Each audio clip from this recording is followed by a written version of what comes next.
Hello student, welcome to Sewa Pathshala. আজি তোমালোকৰ class 9 ৰ মেথছৰ অনুশীলনীৰ 14.3 যিমানখিনি প্ৰবলেম আছে আজি এইটো ক্লাছত কৰাবলৈ চেষ্টা কৰিম। গতিকে তোমালোকে ক্লাছটো মনোযোগেৰে এটেন্ড কৰা।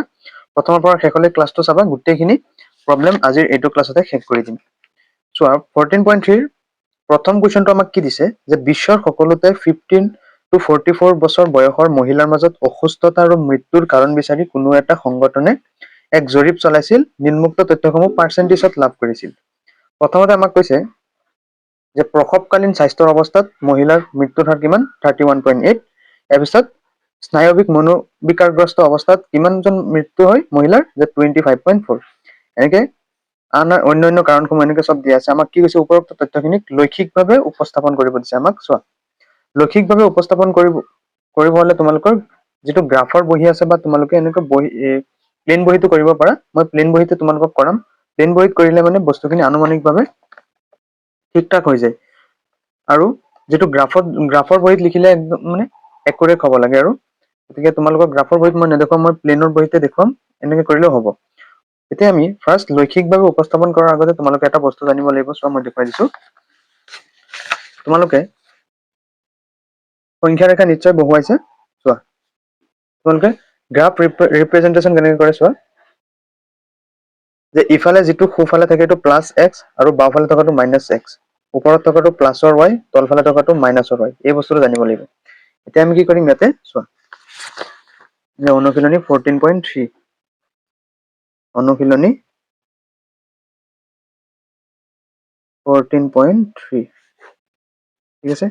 আমি কি কৰিম ইয়াতে লৈখিকভাৱে উপস্থাপন কৰিম যে 14.3 এক নম্বৰৰ সমাধান। এক নম্বৰৰ আমি কোনটো কৰিম প্ৰথমটো কৰিম। তোমালোকে কাঠ পেঞ্চিলে ৰাখিবা, মই কলমেৰে লিখি দিছো। চোৱা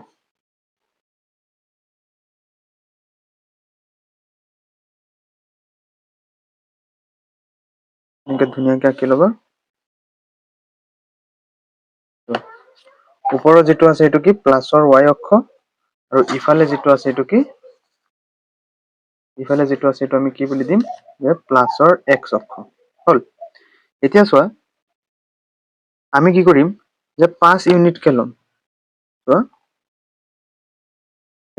5 10 15 20 25 30 35 আৰু 5 লম 40। চোৱা 40 5 ইউনিট কে আমি লম যে 5 10 15 20 25 30 35 আৰু এটো কি 40। ঠিক আছে। ইফালে আমি কি মহিলাৰ মৃত্যুৰ হাৰ এতে লিখিবা যে মহিলাৰ এটা কৰালে পিছত বাকিখিনি বুজি পাই যাবা। চোৱা মহিলাৰ মৃত্যুৰ হাৰ শতাংশত লম। ঠিক আছে। মহিলাৰ মৃত্যুৰ হাৰ শতাংশত।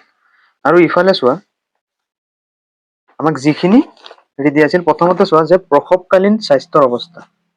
চোৱা প্ৰসৱকালীন স্বাস্থ্য অৱস্থাত এইটো ৰোগত কিমানজন মহিলাৰ মৃত্যু হয় যে 31.8। চাবা এটা কৰালে গোটেইখিনি বুজি পাবা। প্ৰসৱকালীন স্বাস্থ্যৰ অৱস্থা, গতিকে প্ৰসৱকালীন স্বাস্থ্য অৱস্থাৰ কাৰণে আমি ইয়াতে চোৱা আমাক টোটেল কিমানটা দিয়া আছে কাৰণ যে 6টা কাৰণত মহিলাৰ মৃত্যু হয়। গতিকে 6টা কাৰণৰ কাৰণে আমি কি 6টা ঘৰ এনেকৈ সাজি লম। চোৱা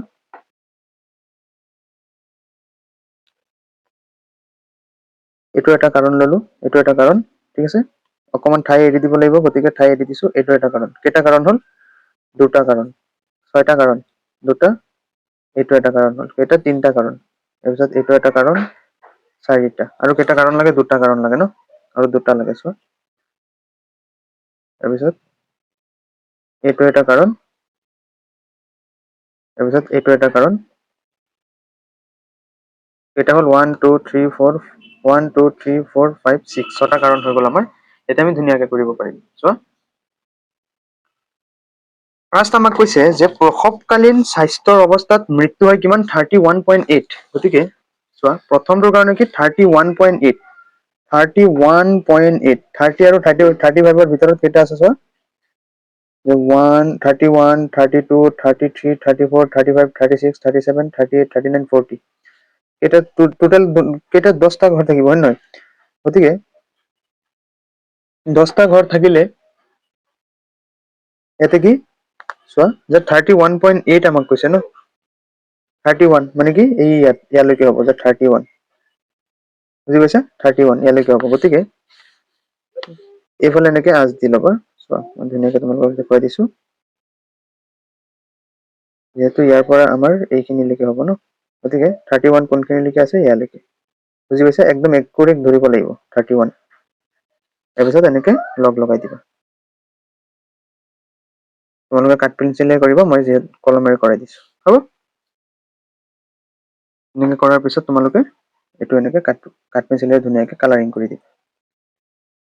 হ'ল, এইটো আমি কিহৰ কাৰণে লিখিছো, এইটো হ'ল প্ৰসৱকালীন স্বাস্থ্যৰ অৱস্থা। ইয়াতে লিখি দিবা এনেকে যে প্ৰসৱকালীন স্বাস্থ্যৰ অৱস্থাত, প্ৰসৱকালীন স্বাস্থ্যৰ অৱস্থা, এইটো হ'ল। বুজি পাইছা? ইয়াৰ পিছত চোৱা, নেক্সট মই কি কৰিম, নেক্সট কি কৈছে যে স্নায়ৱিক মনোবিকাৰগ্ৰস্ত অৱস্থাত কিমানজন মহিলাৰ মৃত্যু হয়, যে 25.4। গতিকে 25.4লৈকে আমি এইটো কৰিম ছেকেণ্ডটো। চোৱা যে 25.4, 1 2 3 4 ইয়ালৈকে হ'ব। ঠিক আছে, চোৱা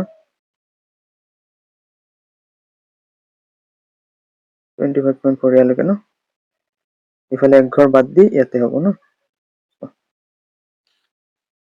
25.4 এনেকে লগাই দিবা। 2 নম্বৰটো কিহৰ কাৰণে মৃত্যু হৈছে, স্নায়ৱিক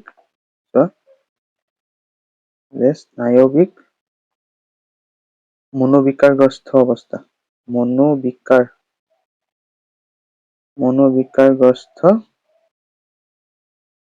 অৱস্থা,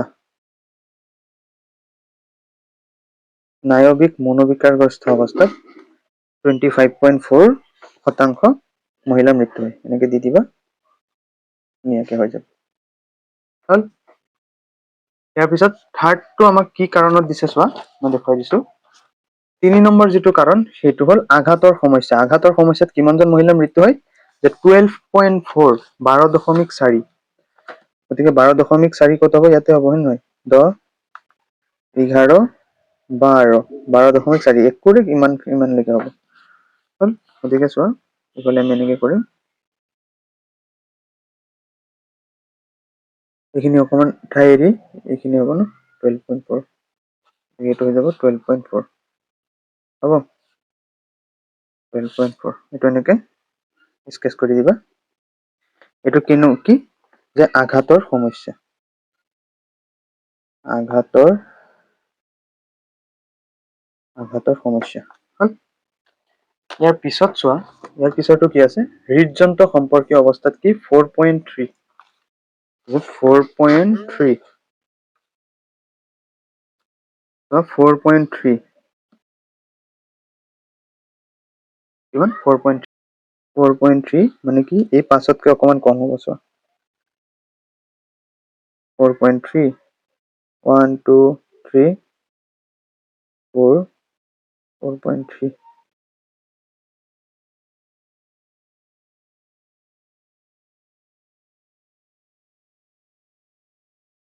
4.3 হলে কোন লিখো, একুৰেট ইমানখিনি লিখি হ'ব।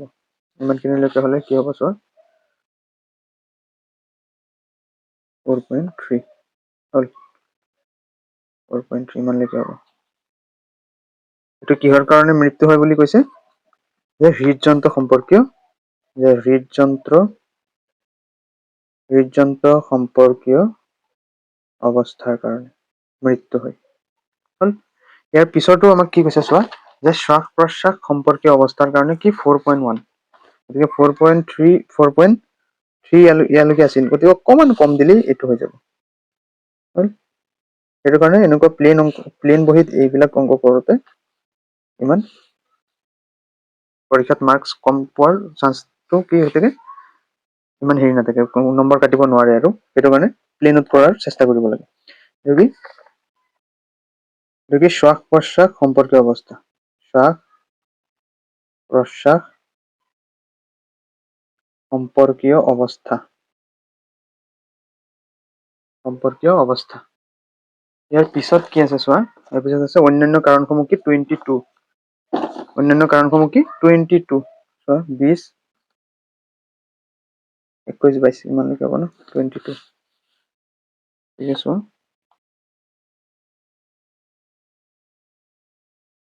22 ইমানলৈকে।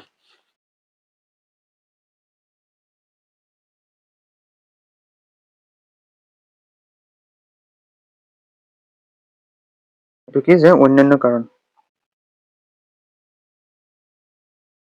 অন্যান্য কাৰণসমূহ হ'ল। গতিকে আমাৰ 1 নম্বৰৰ যিটো প্ৰথম কুৱেশ্যনটো আছিল সেইটো হৈ গ'ল। এতিয়া চোৱা 2 নম্বৰ কুৱেশ্যন কি কৈছে, যে সমগ্ৰ বিশ্বত মহিলাৰ অসুস্থ স্বাস্থ্য আৰু মৃত্যুৰ ক্ষেত্ৰত কোনটো অৱস্থাক প্ৰধান কাৰণ হিচাপে গণ্য কৰা হয়? কোনটো সমস্যাক যে প্ৰসৱকালীন স্বাস্থ্যৰ অৱস্থাৰ এই কাৰণটোক কি বুলি কোৱা হয়? প্ৰধান কাৰণ হিচাপে গণ্য কৰা হয়। গতিকে 2 নম্বৰৰ এনচাৰটো এনেকে লিখি দিবা। 1 নম্বৰ এনচাৰটো আমাৰ এইটো হৈ গ'ল হা, 1 নম্বৰৰ 1 আমাৰ এইটো হৈ গ'ল। এতিয়া 1 নম্বৰৰ 2টো আমি কৰিম চোৱা, যে 1 নম্বৰৰ 2 লিখিবা যে সমগ্ৰ বিশ্বত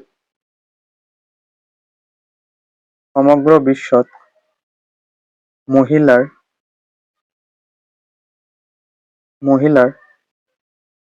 অসুস্থ স্বাস্থ্য আৰু মৃত্যুৰ ক্ষেত্ৰত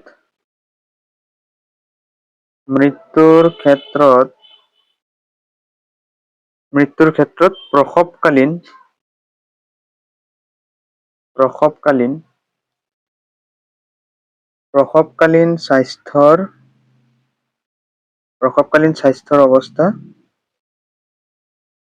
অৱস্থাক প্ৰধান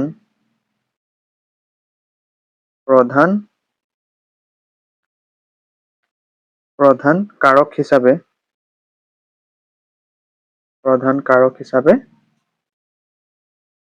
গণ্য কৰা হয়। গতিকে 1 নম্বৰ সলিউশন আমাৰ ইমানখিনি সমাপ্ত হ'ল। তাৰপিছত তোমালোকে ইয়াতে আৰু এটা বস্তু লিখি দিবা যে কাৰণসমূহ ইয়াতে লিখি দিবা 1 নম্বৰ 1টো, আৰু ইফালে আমি কি লিখিছিলো মহিলাৰ মৃত্যুৰ হাৰ, ইফালে লিখি দিবা কাৰণসমূহ হ'ল। এতিয়া চোৱা 1ৰ 3 আমাক কি কৈছে যে তোমাৰ শিক্ষকৰ সহায়ত 2ত প্ৰধান কাৰণ ৰূপে উল্লিখিত কাৰণসমূহৰ ভিতৰত প্ৰধান ভূমিকা লোৱা 2টা কাৰণ নিৰ্ণয় কৰিব দিছে। এই যে আমাক কৈছে প্ৰসৱকালীন স্বাস্থ্য অৱস্থাৰ কাৰণে আটাইতকৈ বেছি মহিলাৰ যে মৃত্যু হয়, কিহৰ কাৰণে হয়? শিক্ষকৰ সহায়ত লিখিব দিছে। চোৱা 3 লিখিবা, 3 কি যে পৰিপুষ্টিৰ অভাৱৰ কাৰণে লিখিবা। 1ত লিখিবা যে পৰিপুষ্টিৰ অভাৱ, ভিটামিন বা সেইবিলাক নোপোৱাত, আইৰণ এইবিলাক নোপোৱাত, ভাল খাদ্য পৰিপুষ্টি নোপোৱাত। ইয়াৰ পিছত কি বি লিখিবা যে মেডিকেলৰ সুবিধা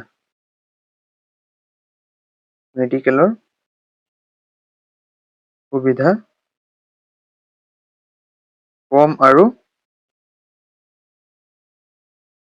অসাৱধানতা, মেডিকেলৰ সুবিধা কম আৰু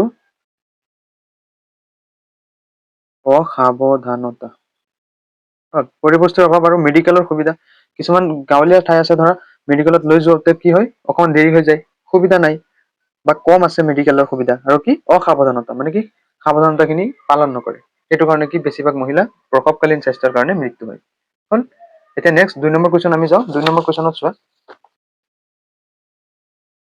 2 নম্বৰ কুৱেশ্যন আমাক কি দিছে যে ভাৰতীয় সমাজৰ বিভিন্ন স্তৰৰ মাজত প্ৰতি 1000 ল'ৰাৰ বিপৰীতে ছোৱালীৰ সংখ্যা আসন্ন দশকত নিম্নোক্ত ধৰণৰ। অনুসূচিত কি কৈছে প্ৰতি 1000ত 940, ST আমাক কৈছে 970, SC নোহোৱা 920, এনেকে আমাক দিছে। এতিয়া আমি কি কৰিব লাগে যে উপৰোক্ত তথ্যক দ্বন্দ্বলেখৰ সহায়ত উপস্থাপন কৰা আৰু লেখটোৰ পৰা কি সিদ্ধান্তত উপনীত হ'ব পাৰি শ্ৰেণীকোঠাত আলোচনা কৰা। চোৱা আৰু এটা বস্তু তোমালোকক কৈ দিওঁ, এতিয়া 1 নম্বৰৰ যিটো কৰিছো ইয়াতে O দি দিবা, ইফালে OX আৰু সিফালে OY, এই O টো দিবই লাগিব মাষ্ট। হ'ল। এতিয়া আমি প্ৰশ্ন 2ৰ 1টো সমাধান কৰিম। প্ৰথমতে 1টো কৰিম। আৰু চোৱা আমি ফাৰ্ষ্ট কি কৰিম, আমি ফাৰ্ষ্ট দ্বন্দ্বলেখটো আঁকি ল'ম। চোৱা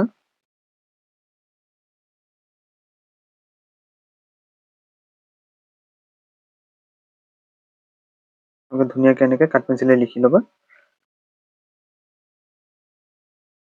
আৰু অকণ দীঘল দিওঁ।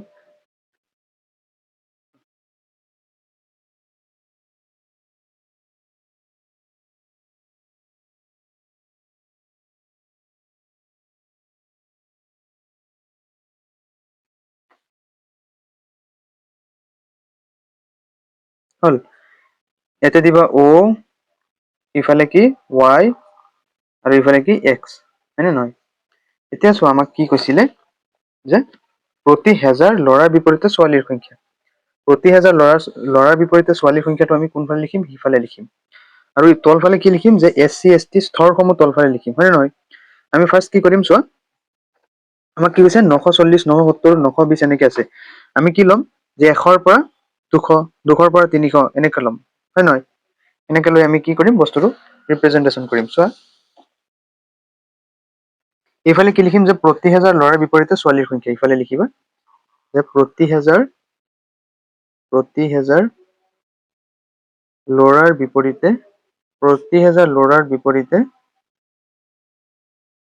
ছোৱালীৰ সংখ্যা।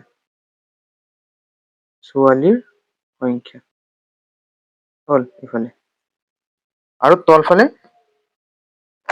আমাৰ কি স্তৰসমূহ দিয়া আছে, আৰু যিখিনি জাতি বা যিখিনি স্তৰ এইফালে লিখিবা। হ'ল।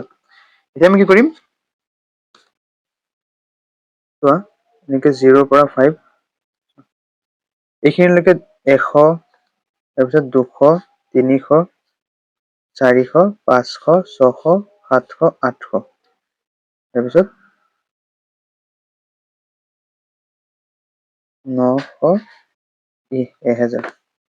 চোৱা, ইয়াতে লিখিবা 100, ইয়াতে লিখিবা 200, 300, 400, তাৰপিছত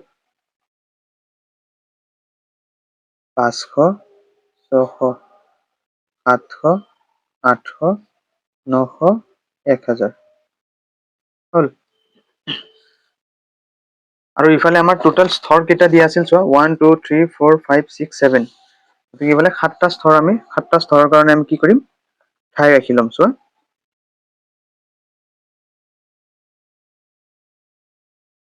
এইটো এটা স্তৰ,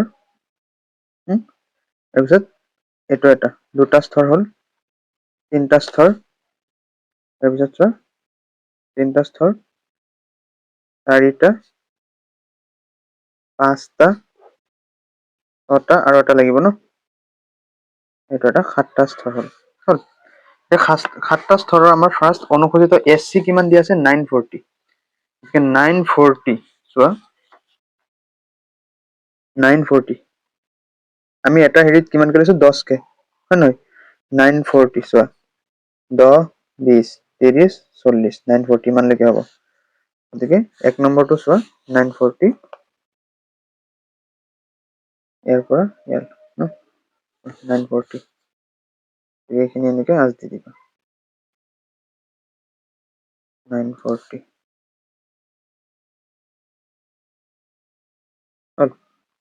তাৰপিছত এনেকে কাঠ পেঞ্চিলেৰে তোমালোকে হেৰি কৰি দিবা, আৰু ঠিক আছে। এইটো কি? যে SC। ইয়াৰ পিছত নেক্সট চোৱা, আমাক কৈছে ST। ST কিমান? 970। 970, চোৱা 970, 40, 50, 60, 70 ইয়ালৈকে হ'ব ন? গতিকে চোৱা 970।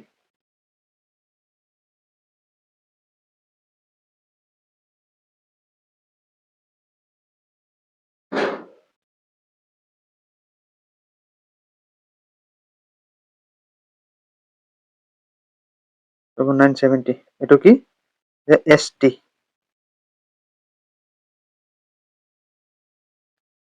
এইটো কি? অনুসূচিত জনজাতি। অৰ্থাৎ ST। এইটো কি? অনুসূচিত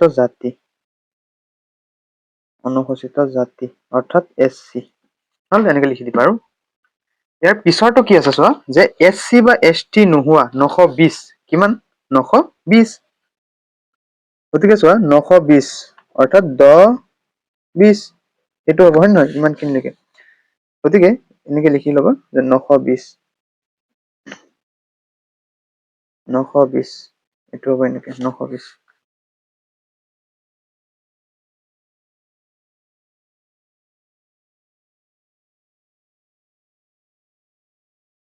920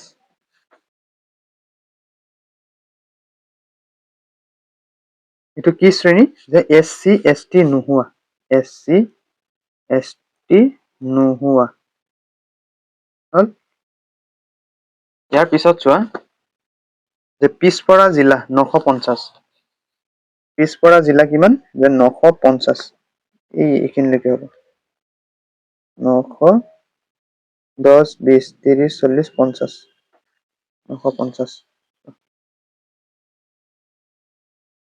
950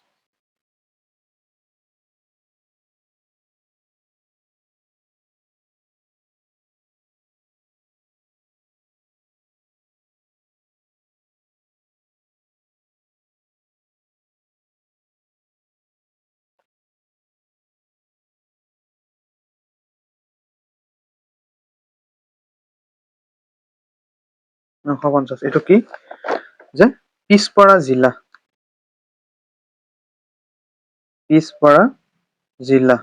ঠিক আছে ইয়াৰ পিছৰটো কি চোৱা যে পিছ নপৰা জিলা কিমান 920 গতিকে 900 ইয়াৰ পিছত চোৱা 910 20 ইমানখিনি লিখিব স্লাইটলি হ'ল 920 লিখিব গতিকে 920 920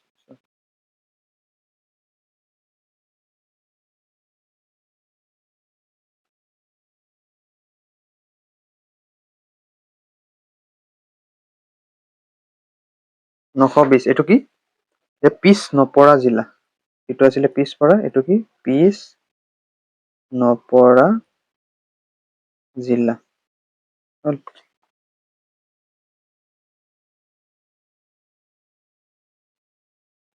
ইয়াৰ পিছত কি আছে যে গ্ৰাম্য কিমান 930 গ্ৰাম্য কিমান 930 চোৱা 930 10 20 30 এইটো হ'ব 30 930 40তকে অকমান কম হ'ব ন ফাৰ্ষ্টটো আছিল 940 গতিকে 40তকে এক অকমান কম দিবা 40তকে মানে ইমানলৈকে হ'ব আৰু ইমানলৈকে হ'লে স্লাইটলি এইটো হ'ব 940 হ'ল 940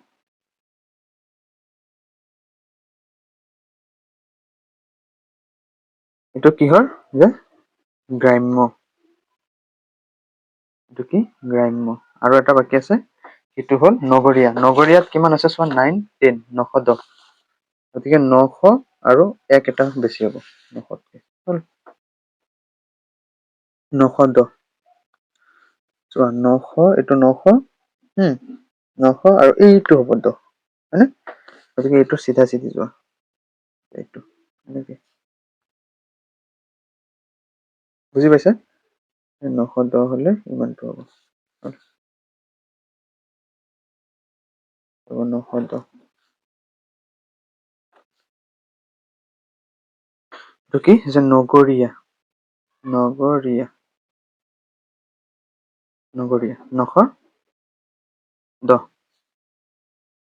গতিকে আমাৰ 1 নম্বৰৰ সলিউশন হৈ গ'ল 2 নম্বৰৰ এক সলিউশন হৈ গ'ল এতিয়া চোৱা 2 নম্বৰ আমাক কি কৈছে যে লেখটোৰ পৰা কি সিদ্ধান্তত উপনীত হ'ব পাৰি শ্ৰেণীকোঠাত আলোচনা কৰা এই যিটো লেখ আছে এইটো লেখৰ পৰা কি সিদ্ধান্তত উপনীত হ'ব লেখটোৰ পৰা আমি কি সিদ্ধান্তত উপনীত হ'ব পাৰো যে প্ৰতি হাজাৰ ল'ৰাৰ বিপৰীতে ছোৱালীৰ সংখ্যা ক'ত বেছি যে অনুসূচিত জনজাতিত বেছি বুজি পাইছা নাই আৰু আটাইতকৈ কম ক'ত যে নগৰীয়া সমাজত এই বস্তুটোকে ইয়াতে লিখিম চোৱা যে 2ৰ 2 তোমালোকে তলত লিখিবা মই ইয়াতে লিখি দিছো চোৱা 2 লিখিবা যে প্ৰতি হাজাৰ ল'ৰাৰ বিপৰীতে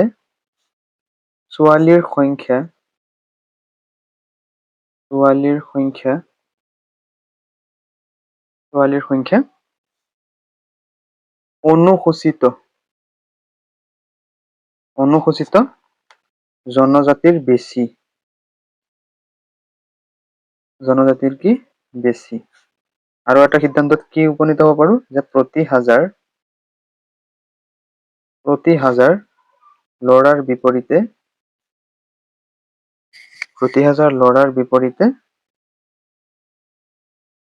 নগৰীয়া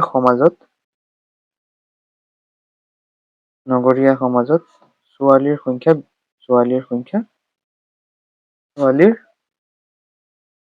সংখ্যা কি কম। গতিকে 2 নম্বৰটো সলিউশন আমাৰ হৈ গ'ল। এতিয়া আমি নেক্সট 3 নম্বৰটো যাম। চোৱা 3 নম্বৰ কুৱেশ্যন আমাক কি কৈছে, কোনো ৰাজ্য বিধানসভাৰ নিৰ্বাচনত বিভিন্ন ৰাজ্যলৈ দলসমূহে লাভ কৰা আসনৰ সংখ্যাসমূহ তলত উল্লেখ কৰিছে। ৰাজনৈতিক দল এ কিমান পাইছে 75 আৰু বি এ কিমান পাইছে 55, চি 37 এনেকৈ পাইছে। আমাক কৈছে নিৰ্বাচনৰ ফলাফলসমূহ দণ্ডলেখৰ সহায়ত উপস্থাপন কৰা আৰু কৈছে কোনটো ৰাজনৈতিক দলে সৰ্বোচ্চ সংখ্যক আসনত বিজয়ী হৈছিল বুলি আমাক উলিয়াব দিছে। চোৱা ফাৰ্ষ্ট আমি দণ্ডলেখ আঁকিম। চোৱা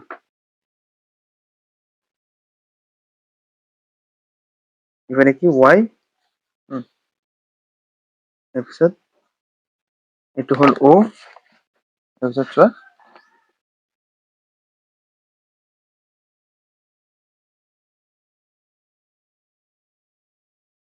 ইফালে আঁকিম x ৰ যিটো হেৰি আছে, ইফালে কি কৰিম যে ইফালে x। এতিয়া চোৱা আমাক কি দিছে বস্তুটো, আমাক জয়ী আসনৰ সংখ্যা 75, 55, 37, 29, 10, 37 এনেকে দিয়া আছে। আমি কি কৰিম 10 কে ল'ম।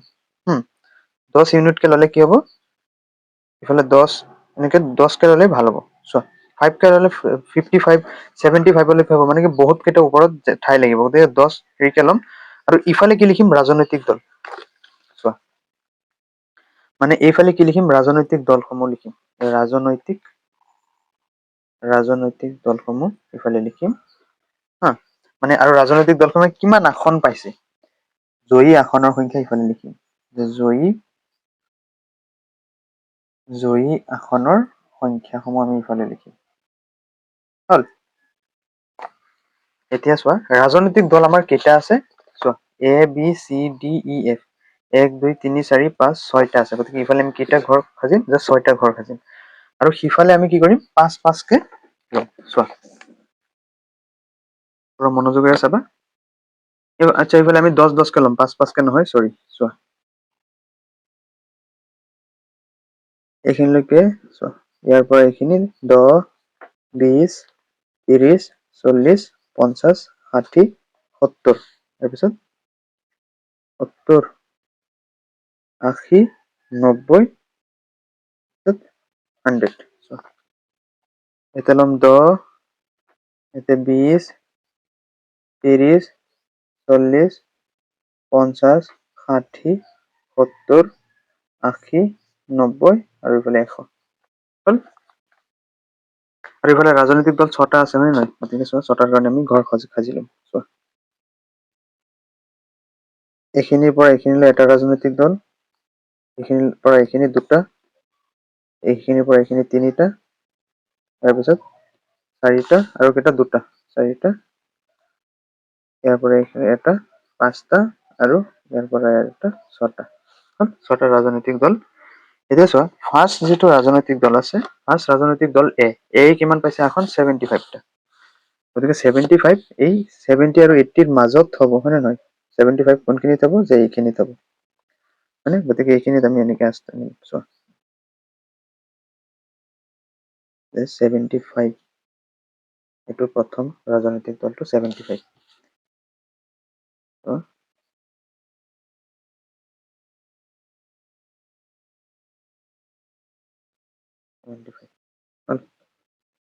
এইটো কি ৰাজনৈতিক দল পাইছে, এ ৰাজনৈতিক দলে পাইছে।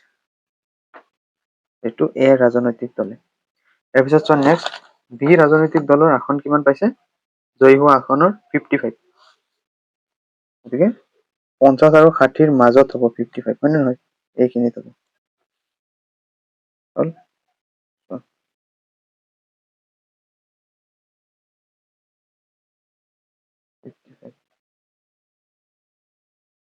ইয়াৰ পৰা এইখিনিলৈকে হয়নে? এটাৰ পৰা ৰাজনৈতিক দল বি, ৰাজনৈতিক দল বি।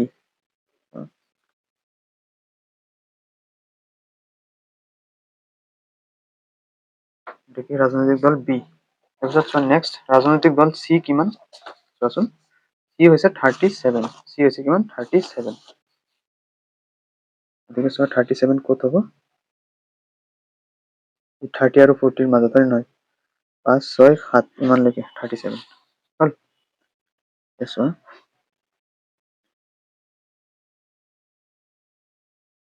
এইখিনিত হ'ব এনেকে।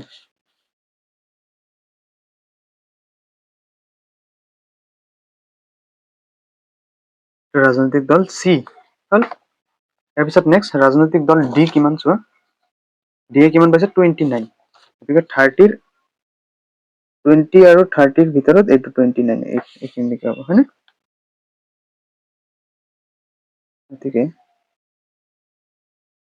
ফালে যাব এনেকে চিধা গৈ চোৱা ৰাজনৈতিক দল, এইটো কি ৰাজনৈতিক দল ডি হয়নে? ৰাজনৈতিক দলে কিমান পাইছে? ডি এ কিমান পাইছে 29। গতিকে এইটো লিখিলো। তাৰপিছত চোৱা ৰাজনৈতিক দল ডিৰ পিছত কি ই কিমান পাইছে 10। 10টোতো আছে ইয়াতে হয় নে নহয়? তুমি 10টো চিধা বহাই দিবা। এইখিনি 10 ন, 5 ইউনিটকে আমি 10 ধৰিছিলো ন, গতিকে 10। এইটো কি ৰাজনৈতিক দল ই হ'ল। তাৰপিছত চোৱা ৰাজনৈতিক দল ইৰ পিছত কি আছে এফ। এফে কিমান পাইছে 37 হয়নে? 37 গতিকে চোৱা 30 আৰু 40ৰ ভিতৰত এইটো 5 35 36 37 ইয়ালৈকে চোৱা। চি যিটো সেইটো চিও কিমান পাইছিলে 37। গতিকে এফও কিমান হ'ব 37। গতিকে এইটো চিধা চিধি বহাই দিয়ে।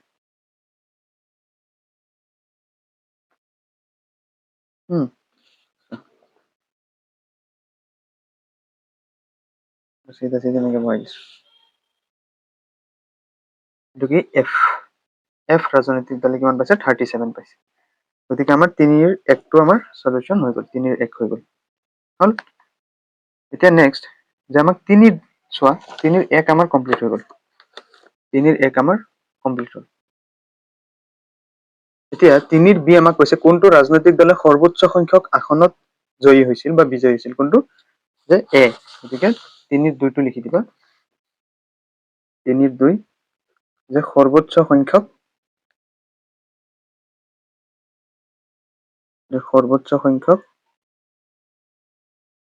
আসনত জয়ী হোৱা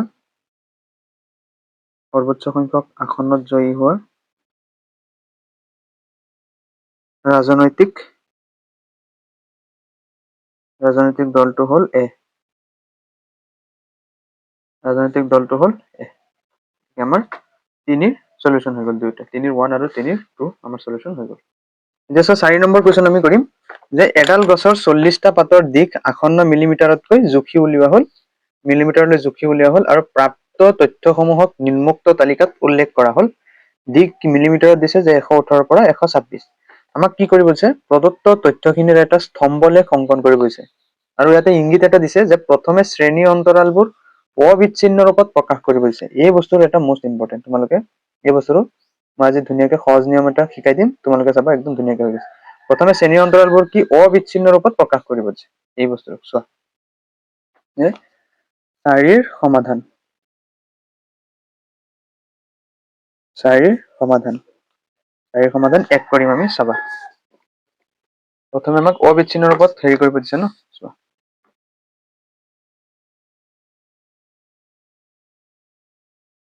মনোযোগেৰে চাবা।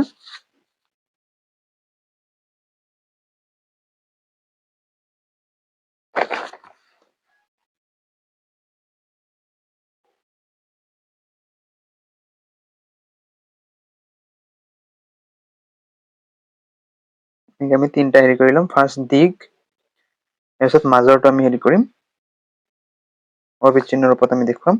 তাৰপিছত কি হ'লে পাতৰ সংখ্যা হ'ল।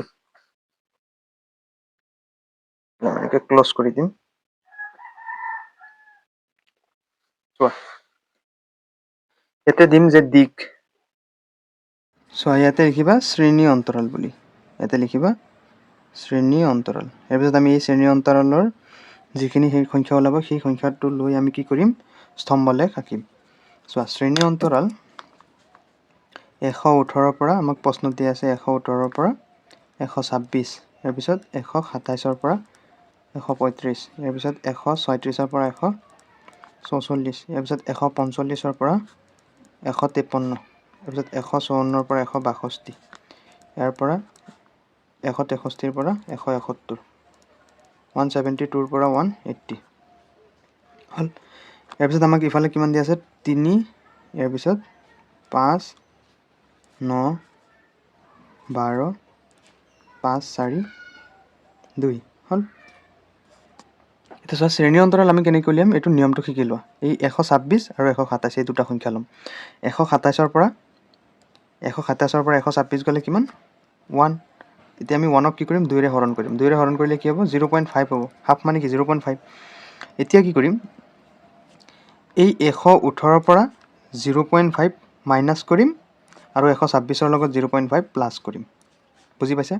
মানে কি 118 পৰা 0.5টো আমি মাইনাছ কৰিম। কেনেকৈ হ'ব 118.0 আৰু 0.5, 10ৰ পৰা 5 গ'লে 5 দশমিক, ইয়াতে কিমান আছে 7 হ'ল। ইয়াৰ পিছত কি আছে 117.5, 117.5 আৰু 126ৰ লগত কি কৰিম 126 0.5 কি কৰিম যোগ কৰিম, কি হ'ব 126.5 হ'ব, 126.5 হ'ল।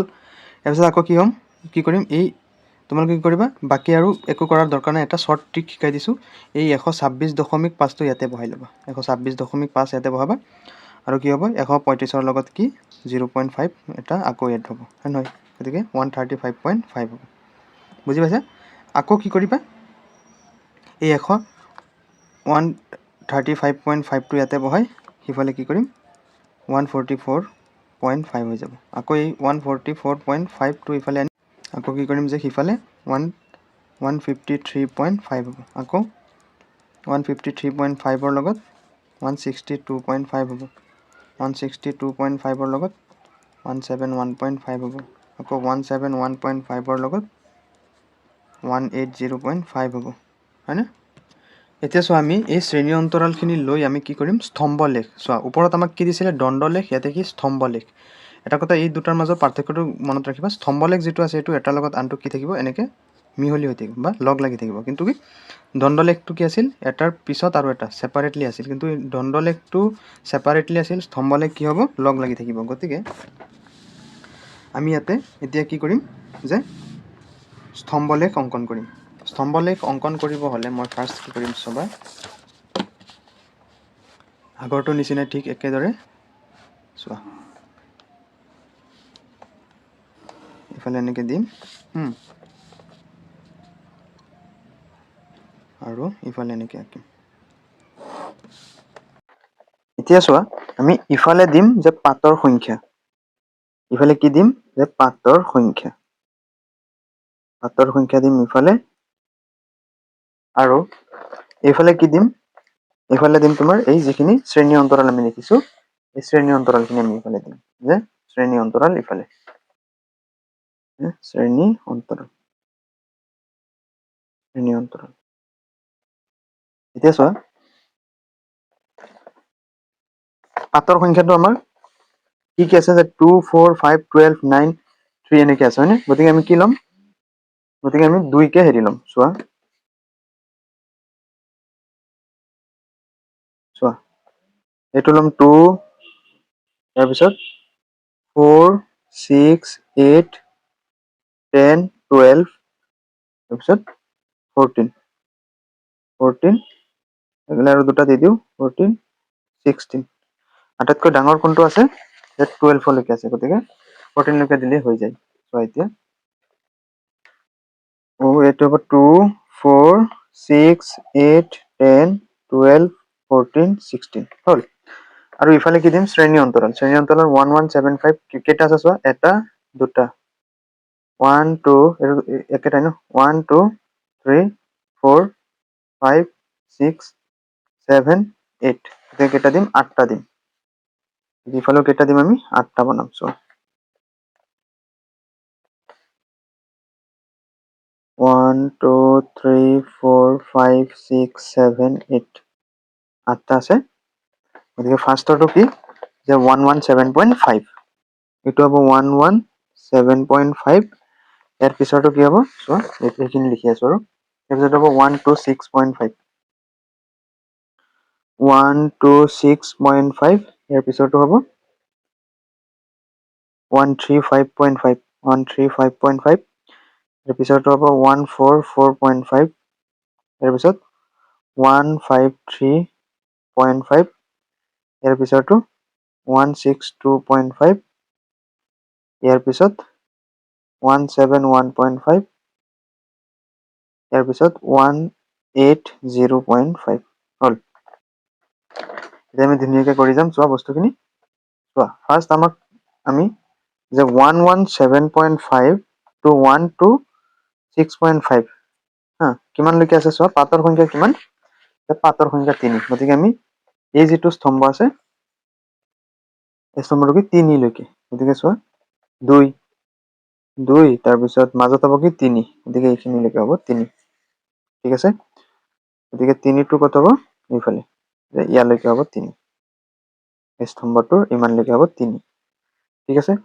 ইয়াৰ পিছত চোৱা যে 126.5 126.5 মানে কি এইখিনিলৈকে এই দুটা স্তম্ভ ইমানলৈকে হ'ব ইয়াৰ পিছত কি কৈছে আমাক যে 126.5 ৰ পৰা 135 এই স্তম্ভটো কিমানলৈকে আছে যে 5 লৈকে বুজি পাইছে গতিকে চোৱা গতিকে এই দুটা স্তম্ভ কিহলৈকে আছে 5 লৈকে চোৱা যে 4 মাজত হ'ব এইটো 5 হয়নে গতিকে 5 হলে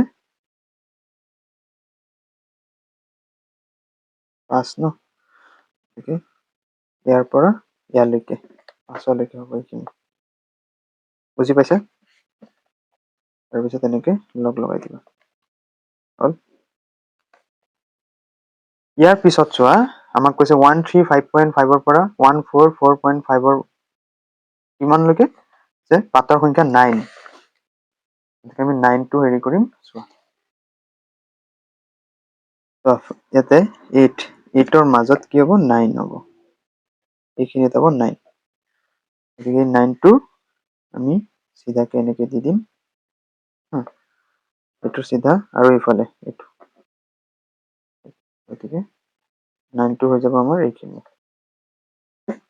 তাৰপিছত এইটো ইফালে এনেকে সংযোগ কৰি দিবা আৰু ইফালে এইটো এনেকে সংযোগ কৰি দিবা ঠিক আছে ইয়াৰ পিছত চোৱা 9 ৰ পিছত আছে কি 12 9 ৰ পিছত কি 12 অৰ্থাৎ ইয়াৰ পৰা এইখিনিলৈকে এই সংখ্যাটো কিমান 12 লৈকে থাকিব গতিকে 12 টো আমি এনেকে হেৰি কৰিম নিৰ্ধাৰণ কৰি এনেকে আঁকি দিম চোৱা এইটো 12 এনেকে হ'ল ইফালে এইটো এনেকে সংযোগ কৰি দিম আৰু ইফালে এনেকে কিমান 12 ইয়াৰ পিছত চোৱা যে 5 ইয়াৰ পিছত কি 5 ইয়াৰ পৰা এইখিনিলৈকে কিমান 5 লৈকে গতিকে 5 টো এবাৰ আমি আঁকিছিলো দেখুৱাইছিলো 5 এইটো 5 গতিকে এনেকে আঁকি দিবা এইটো হৈ যাব 5 হ'ব 5 ইয়াৰ পিছৰটো কিমান আছে চোৱা ইয়াৰ পিছত আছে 4 ইয়াৰ পিছত ইয়াৰ পৰা এইখিনিলৈকে কিমান 4 গতিকে 4 টো বিচৰা এইটো 4 হ'ল এইখিনিলৈকে এইখিনি কিমান 4 এইটো 4 ইয়াৰ পিছত কি যে 2 পিছত কি আছে এইটো 2 গতিকে 2 টো আঁকা এইটো এইটো 2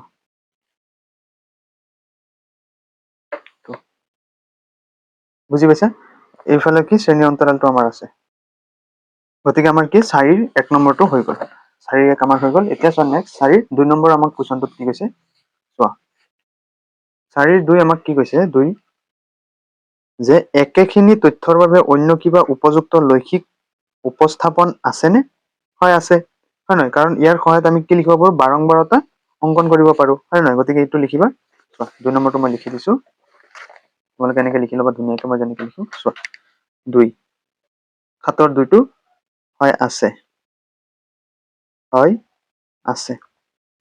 তাৰপিছত লিখিবা ইয়াৰ সহায়ত আমি ইয়াৰ সহায়ত আমি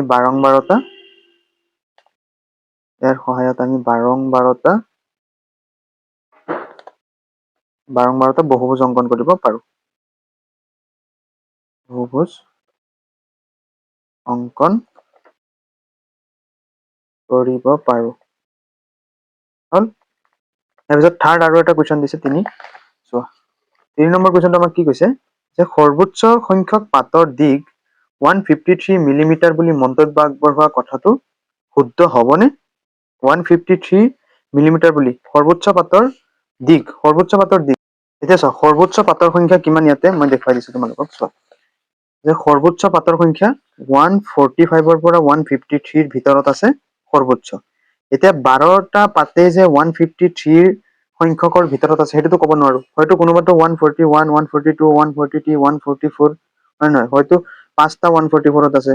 গতিকে এইটো কি ক'ব নোৱাৰো। গতিকে তোমালোকে এইটো লিখিবা আমি সৰ্বোচ্চ সংখ্যক পাতৰ 153 বুলি মন্তব্য আগবঢ়োৱা কথাটো অশুদ্ধ হ'ব। শুদ্ধ হ'বনে? যে নহয়। লিখিবা তোমালোকে লিখি ল'বা যে নহয়। ইয়াৰ পিছত মই যেনেকে বুজাইছো তোমালোকে ঠিক তেনেদৰে লিখি ল'বা। ঠিক আছে, গতিকে আমাৰ 4 নম্বৰ সলিউশনটো হৈ গ'ল। এতিয়া আমি নেক্সট 5 নম্বৰ সলিউশনটোলৈ আগবাঢ়ো। চোৱা এতিয়া চোৱা 5 নম্বৰ কুৱেশ্যন। 5 নম্বৰ আমাক কি দিছে যে নিম্নোক্ত তালিকাখনে 400টা নিয়ন লেম্পৰ আয়ুকাল দেখুৱাইছে। লেম্পৰ সংখ্যা এইফালে আয়ুকাল আমাক ঘণ্টাত দিছে। আমি কি কৰিব লাগে চোৱা 296 পেজত চোৱা যে প্ৰদত্ত তথ্যখিনিক স্তম্ভলেখৰ সহায়ত উপস্থাপন কৰিব দিছে। ইয়াৰ পিছত 700 ঘণ্টাতকৈ অধিক আয়ুকালৰ লেম্পৰ সংখ্যা কিমান? আমি ফাৰ্ষ্ট কি কৰিম স্তম্ভলেখ আঁকিম। চোৱা 5 নম্বৰ সলিউশন আমি কৰিম। 5 নম্বৰ সমাধান।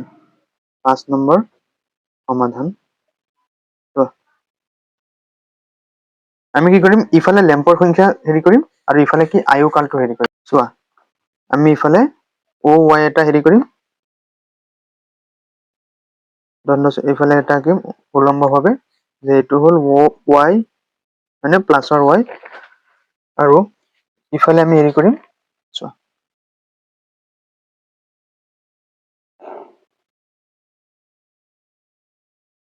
এইফালৰ যিটো এইটো Y হয়নে, ইফালৰ যিটো এইটো কি X, এইটো কি O আৰু ইফালৰটো Y, OY আৰু ইফালৰটো OX।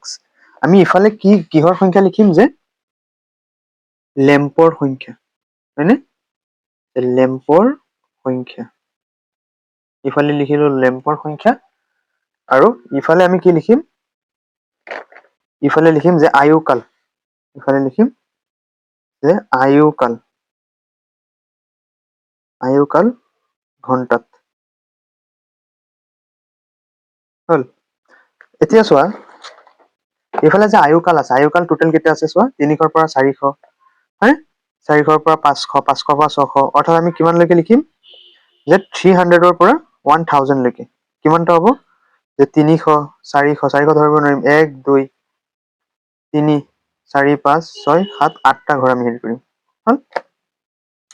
এতিয়া চোৱা এইফালে কি কৰিম যে 300 চোৱা 0ৰ পৰা এনেকে ষ্টাৰ্ট কৰিম যে এইটো ধৰিম 300, এইটো 400, এইটো 500, 600, 700, 800, 900 আৰু এইটো 1000। এইটো কিমান যে 300, এইটো 400, এইটো 500, 600, 700, 800, 900, এইটো 1000। হল। আৰু ইফালে কি লেম্পৰ সংখ্যা। এতিয়া চোৱা লেম্পৰ সংখ্যা তোমালোকক এটা বস্তু দেখুৱাই দিওঁ যে হেৰিখিনি কিহত আছে, ইউনিট খিনি যে 48 চোৱা 14, 56, 60, 86, 74, 62, 48। গতিকে মই কি কৰিম 10 ইউনিটকে ল'ম 100লৈকে।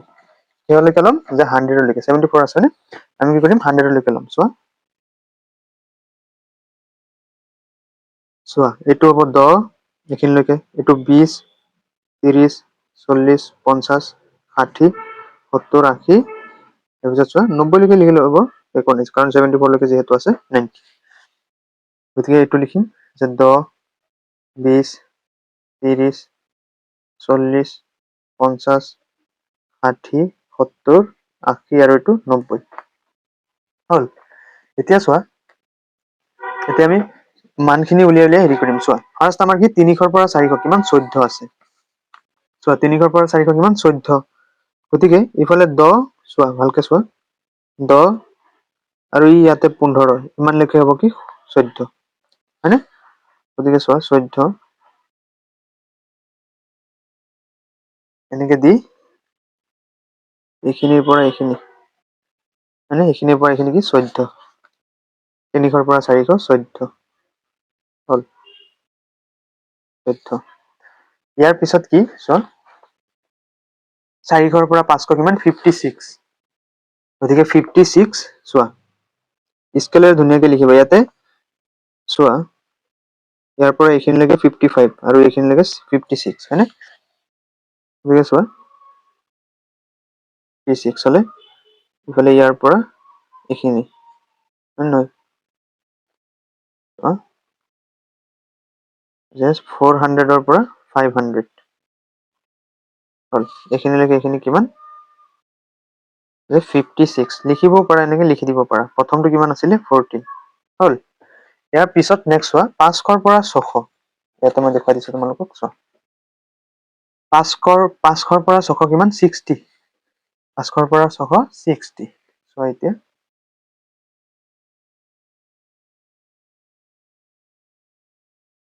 মই দেখুৱাই দিছো 60 ইফালে চোৱা এইটো 60 ধুনীয়াকে এনেকে ধৰিবা আৰু চোৱা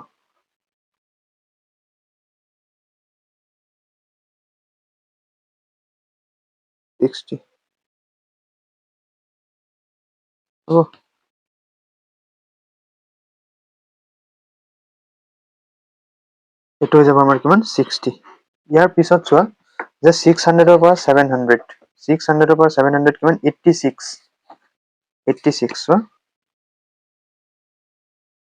এইখিনিলৈকে 85 এইটো 86 86 লৈকে আমি এনেকে হেৰি কৰিম চোৱা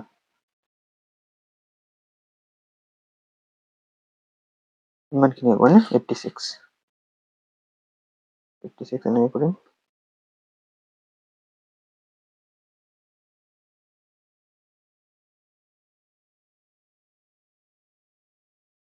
86 এইখিনি কিমান হ'ব 86 600 পৰা 700 এতিয়া 700 পৰা 800 চোৱা 700 পৰা 800 কিমান 74 কিমান 74 এতিয়া চোৱা এইখিনিৰ পৰা এইখিনি 75 গতিকে এইখিনিলৈকে হ'ব 74 হল 74 চোৱা এইখিনিৰ পৰা এইখিনি হল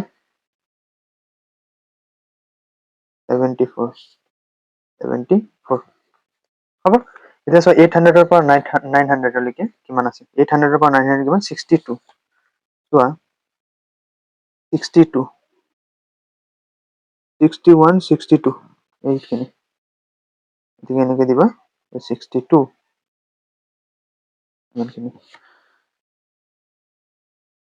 এইখিনিৰ পৰা এইখিনি এইটো 62 তাৰপিছত 900 পৰা 1000 900 পৰা 1000 কিমান 48 গতিকে 48 ক'ত আছে চোৱা এইটো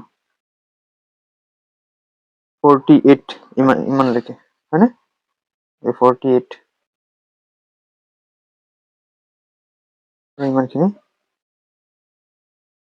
900 পৰা 1000 কিমান 48 হল গতিকে এতিয়া চোৱা 5ৰ একটো আমাৰ হৈ গ'ল যে স্তম্ভ লেখ আমাক ৰাখিব দিছিল গতিকে 5ৰ একৰ সমাধান আমাৰ হৈ গ'ল এতিয়া চোৱা 5ৰ 2 কি আছে যে 700 ঘণ্টাতকৈ অধিক আয়ুকালৰ লেম্পৰ সংখ্যা কিমান আমাক কি কৈছে যে 700 ঘণ্টাতকৈ অধিক আয়ুকালৰ লেম্প চোৱা 700 ঘণ্টাতকৈ কোনটোত বেছি যে 74 62 আৰু 48 আমি এই তিনিটা যোগ কৰিলেই আমি 5ৰ 2 পাই যাম 5ৰ 2টো চোৱা তোমালোকে তলত লিখি ল'বা 5ৰ 2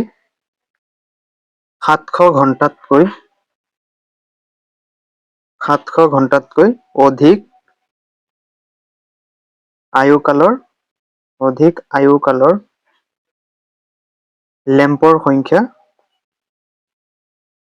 লেম্পৰ সংখ্যা কিমান হ'ব যে 74 তাৰপিছত 62 প্লাছ 48 আটাইকেইটা যোগ কৰি কিমান হ'ব 184টা হ'ব গতিকে আমাৰ 5ৰ 1 আৰু 2 দুয়োটাই হৈ গ'ল এতিয়া আমি নেক্সট 6 নম্বৰ কুৱেশ্যনটোলৈ যাওঁ চোৱা 6 নম্বৰ কুৱেশ্যন আমাক কি দিছে যে নিম্নোক্ত তালিকাখনত প্ৰাপ্ত নম্বৰৰ ভিত্তিত দুটা শাখাৰ ছাত্ৰ-ছাত্ৰীৰ বিতৰণ উল্লেখ কৰা হৈছে আমাক কি কৈছে একেটা লেখতে উভয় শাখাৰ ছাত্ৰ-ছাত্ৰীৰ নম্বৰসমূহ দুটা বাৰংবাৰতা বহুভুজৰ দ্বাৰা উপস্থাপন কৰি দেখুওৱা বহুভুজ দুটাৰ পৰা শাখা দুটাৰ পাৰদৰ্শিতাৰ তুলনা কৰিব দিছে আমাক এই দুটা শাখা যি দিয়া আছে একেটা কি কৰিব দিছে একেটা লেখতে দুটা কি কৰিব দিছে বহু হৈছে বাৰংবাৰতা বহুভুজ ঠিক আছে আমি কি কৰিম চোৱা 6 নম্বৰৰ সমাধান 6 সমাধান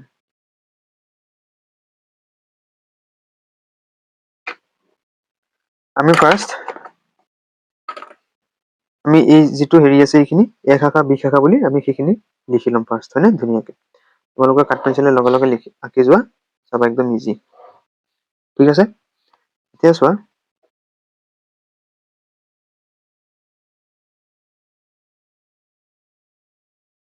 এটা হল শাখা ক আৰু এটা হল শাখা খ হয়নে এতিয়া চোৱা শাখা কৰ আমাৰ কি তিনিটা বস্তু আমি হেৰি কৰিব লাগিব ফাৰ্ষ্ট হল নম্বৰ বাৰংবাৰতা আৰু শ্ৰেণী চিহ্ন হয়নে চোৱা আমি তিনিটা ভৰাকিম যে এটা হল নম্বৰ এটা হল শ্ৰেণী চিহ্ন আৰু এটা হল বাৰংবাৰতা হল বাৰংবাৰতা তাৰপিছত আকৌ ঠিক একেদৰে এইফালেও খ শাখাৰ কাৰণে আমি কেইটা চিত্ৰ আঁকিম যে তিনিটা ঘৰ আঁকিম এটা দুটা আৰু এইফালে হল গতিকে আমি এইফালে কি কৰি দিম ব্লক কৰি দিম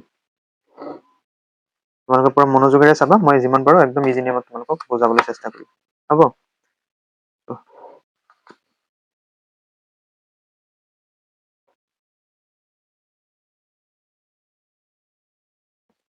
চোৱা এইটো হল এ শাখা এইটো কি এ শাখা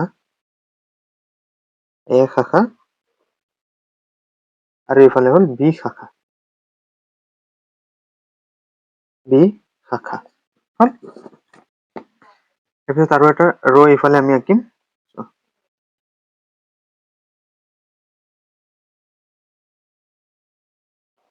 হল এইটো নম্বৰ এইটো দিম আমি নম্বৰ এইটো দিম নম্বৰ তাৰপিছত মাজৰটো দিম শ্ৰেণী চিহ্ন মাজৰটো কি দিম যে শ্ৰেণী চিহ্ন আৰু এইফালৰটো কি দিম যে বাৰংবাৰতা ঠিক একেদৰে ইয়াতো যেহেতু আমাক দুটা শাখা দিয়া আছে এইফালে নম্বৰ ইফালে শ্ৰেণী চিহ্ন আৰু ইয়াতে বাৰংবাৰতা হ'ব এতিয়া ফাৰ্ষ্ট মই কি কৰিম চোৱা যিখিনি দিয়া আছে আমি সেইখিনি ফাৰ্ষ্ট আঁকি ল'ম চোৱা 0 to 10 1 2 3 4 5 টোটেল কেইটা আছে পাঁচটা ঘৰ আছে গতিকে পাঁচটা ঘৰ এনেকৈ আঁকি ল'লে আৰু বেছি সুবিধা হয় গতিকে পাঁচটা ঘৰ এনেকৈ আঁকি লো চোৱা 1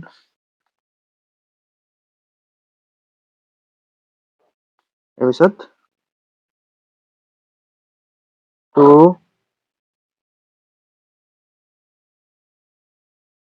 তাৰপিছত 3 আৰু দুটা 4 5 4 আৰু তলৰটো 5 হ'ব এতিয়া চোৱা ইয়াতে কিমান আছে 0 পৰা 10 ইয়াৰ পিছত 10 to 20 ইয়াৰ পিছত 20 to 30 ইয়াৰ পিছত 30 to 40 ইয়াৰ পিছত 40 to 50 হ'ব আৰু ইফালে আমাক কি বাৰংবাৰতা যিটো দিয়া আছে বাৰংবাৰতাত আছে 3 9 17 12 আৰু কি 9 আৰু ঠিক একেদৰে ইফালেও কি আছে নম্বৰ বি শাখাত 0 to 10 আমি শ্ৰেণী চিহ্ন কেনেকৈ উলিয়াম তোমাক দেখুৱাই আছো 10 to 20 তাৰপিছত 20 to 30 ইয়াৰ পিছত 30 to 40 তাৰপিছত 40 to 50 হ'ব 0 to 10 কিমান আছে 5 ইয়াৰ পিছত 19 ইয়াৰ পিছত 15 10 আৰু 1 হ'ব এতিয়া চোৱা শ্ৰেণী চিহ্ন কেনেকৈ উলিয়াবা যে 10 আৰু 0 যোগ কৰি 2 ৰে হৰণ কৰিম 10 আৰু 0 কিমান হ'ব 10 2ক হৰণ কৰিলে কিমান হ'ব 5 হ'ব হয়নে 10 আৰু 20 যোগ কৰিলে কিমান 30 30 2 ৰে হৰণ কৰিলে কিমান হ'ব 15 কিমানকৈ বাঢ়ি গৈছে চোৱা 5 15 তাৰপিছত আকৌ এইটো কিমান হ'ব 15 25 তাৰপিছত কিমান হ'ব 35 ইয়াৰ পিছত 45 এনেকৈ হ'ব ঠিক একেদৰে এইটো একে হ'ব নে নহয় 0 to 10 10 to 20 আছে সেম আছে গতিকে 5 15 25 35 45 আছে নে ইজি একদম এতিয়া আমি কি কৰিম এইখিনি তথ্যক লৈ এইখিনি শ্ৰেণী চিহ্ন এইখিনি তথ্যক লৈ আমি কি কৰিম এটা আমাক যেটো হেৰি কৈছে বহুভুজৰ দ্বাৰা উপস্থাপন কৰিম বাৰংবাৰ আমি 5ৰ বিপৰীত 3 বহাম 35ৰ বিপৰীত 12 বহাম 45ৰ বিপৰীত 9 বহাম এনেকৈ বহাম তাৰপিছত ঠিক একেদৰে ইফালেও 25ৰ বিপৰীতে 15 বহাম এতিয়া কি কৰিম আমি যে বহুভুজ অঙ্কন কৰিম হয়নে বহুভুজ অঙ্কন কৰো আমি চোৱা যে বহুভুজ অঙ্কন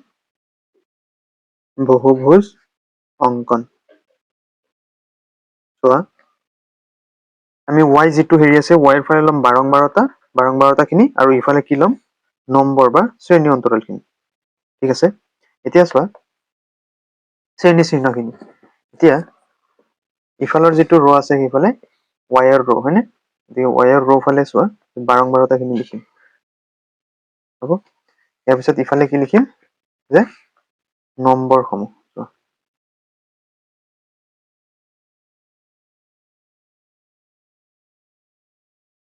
মানে O2x হয়নে ইফালৰটো হ'ব x আৰু ইফালৰ কি y আৰু এটো মাজতো হল এতিয়া মই কি কৰিম আমাৰ যেটো চোৱা যেটো সিকোয়েন্সটো আমাৰ কিহত আছে চোৱা ইফালে নম্বৰ সমূহ যিখিনি আছে ইফালে কি কৰিম বাৰংবাৰতাখিনি লিখিম ইফালে বাৰংবাৰতা y ৰ যেটো হেৰি আছে ইফালে লিখিম বাৰংবাৰতা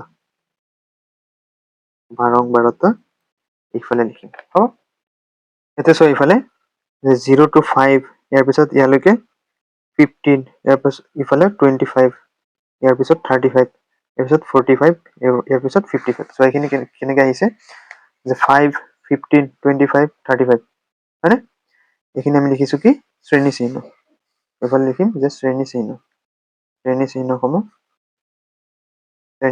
যেহেতু আমাক এইটো হেৰিতে বহুভুজতে দুয়োটা আমাক হেৰি কৰিছে বাৰংবাৰতা হেৰিখিনি গতিকে আমি একেটাতে দুয়োটা হেৰি কৰিম চোৱা এইটো ফাৰ্ষ্ট কি লিখিম চোৱা যে 5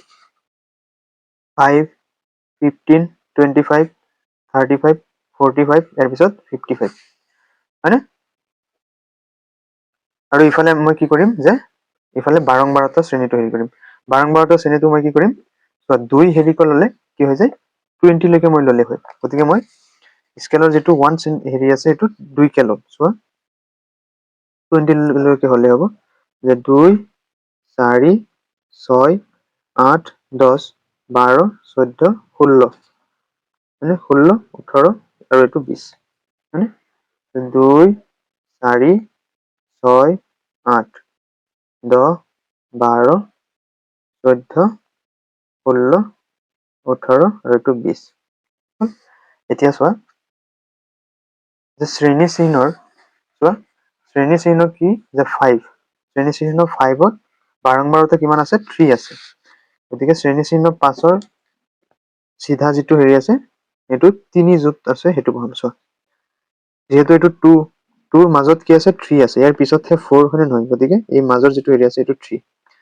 গতিকে 3 টো কি কৰিম চোৱা এটো এনেকৈ হেৰি কৰি দি এইটো 3 ইয়াতে মই এটা কি দিম এনেকৈ ডট চিন দি দিম এইটো বুজি পাইছা ইয়াৰ পিছত চোৱা আমাক কি আছে 15 ৰ বিপৰীতে কিমান আছে 9 আছে গতিকে এই 15 ৰ বিপৰীতে 9 যেটো আছে এটো চোৱা 8 আৰু 10 ৰ মাজত কি হ'ব 9 হ'ব হয়নে নহয় ইয়াতে 9 হ'ব গতিকে এটো সিধা কেনেকৈ হ'ব চোৱা 5 10 15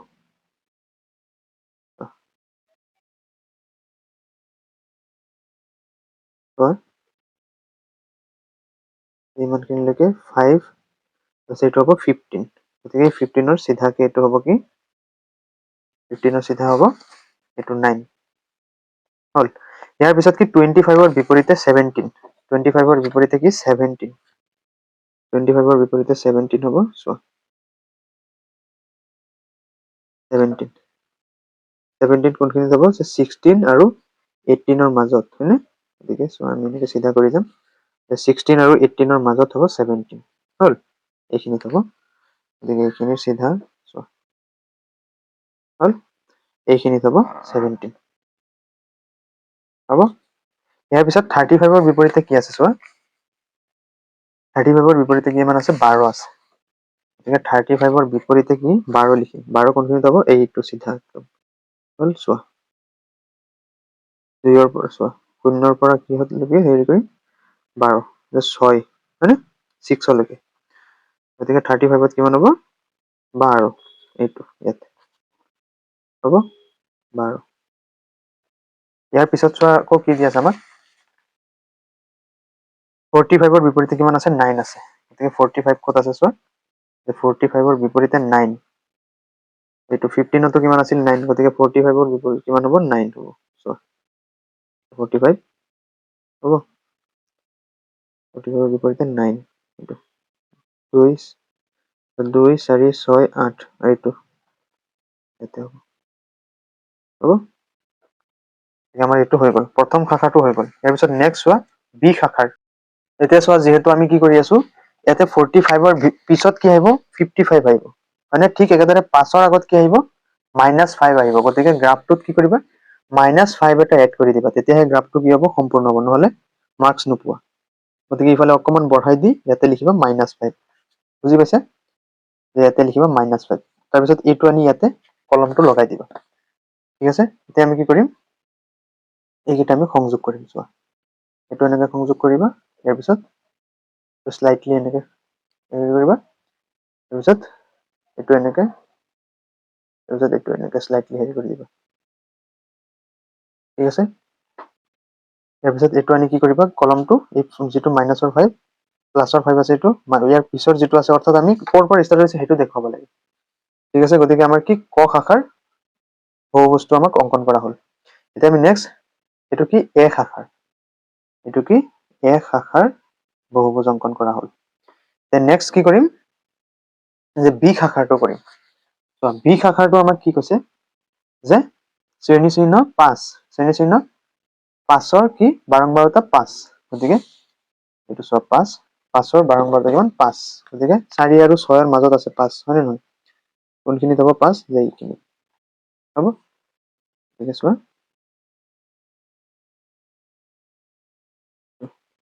5 কোনখিনিত হ'ব এইখিনিত হ'ব ইয়াৰ পিছত চোৱা ইয়াৰ পিছত কি আছে যে 15ৰ পিছত কি আছে 19 15ৰ বিপৰীতে কিমান 19 গতিকে 15ৰ বিপৰীতে 19 আঁকিম চোৱা যে 15ৰ বিপৰীতে 19 কোনখিনিত হ'ব 18 আৰু 20ৰ মাজ ভাগত হয় নহয় গতিকে এইখিনিত হ'ব 19 হ'ব 19 কি 15ৰ হেৰিত গতিকে 15 কোনখিনিত আছে চোৱা এইটো 5 10 15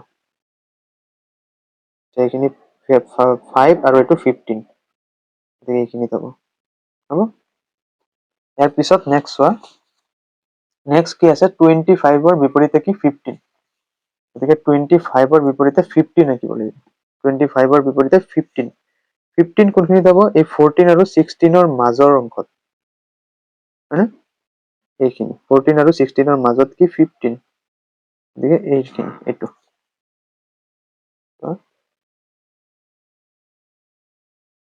কি হ'ব যে 25 হয়নে 25ৰ বিপৰীতে গতিকে এইটো 5 15 আৰু এইখিনি 25 এইখিনি এইখিনিত হ'ব ইয়াৰ পিছত চোৱা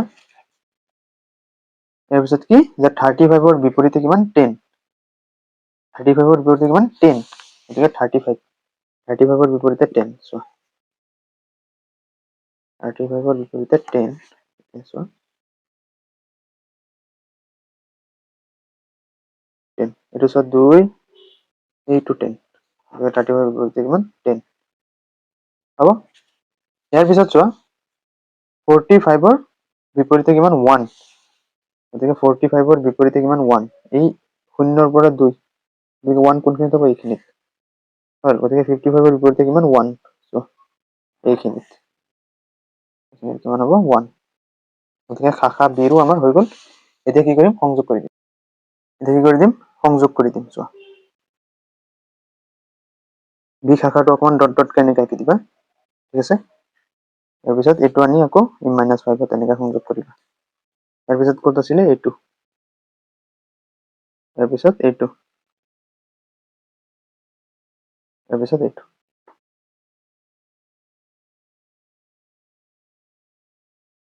এটা মিস্টেক কৰিলো, এটা 55 হেৰিত বহাই দিছো, এইটো 45 হেৰিত হ'ব, সৰি এইটো নহ'ব এইখিনিত, গতিকে এইটো আনি এনেকৈ সংযোগ কৰি দিব, ঠিক আছে।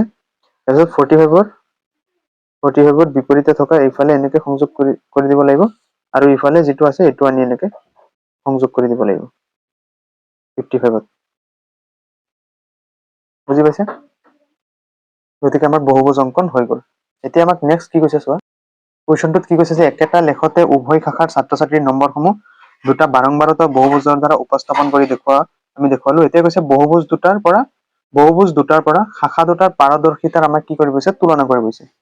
পাৰদৰ্শিতা কি চোৱা, যে বহুভুজ দুটাৰ পৰা আমি এ শাখাৰ যিটো পাৰদৰ্শিতা এইটো বি শাখাতকৈ কি দেখিছো, উন্নত বুলি দেখিছো, হয়নে?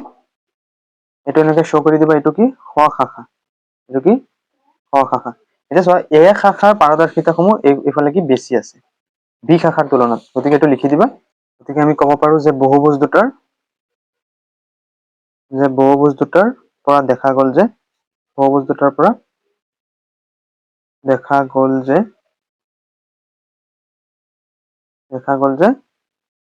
এ শাখাৰ তুলনাত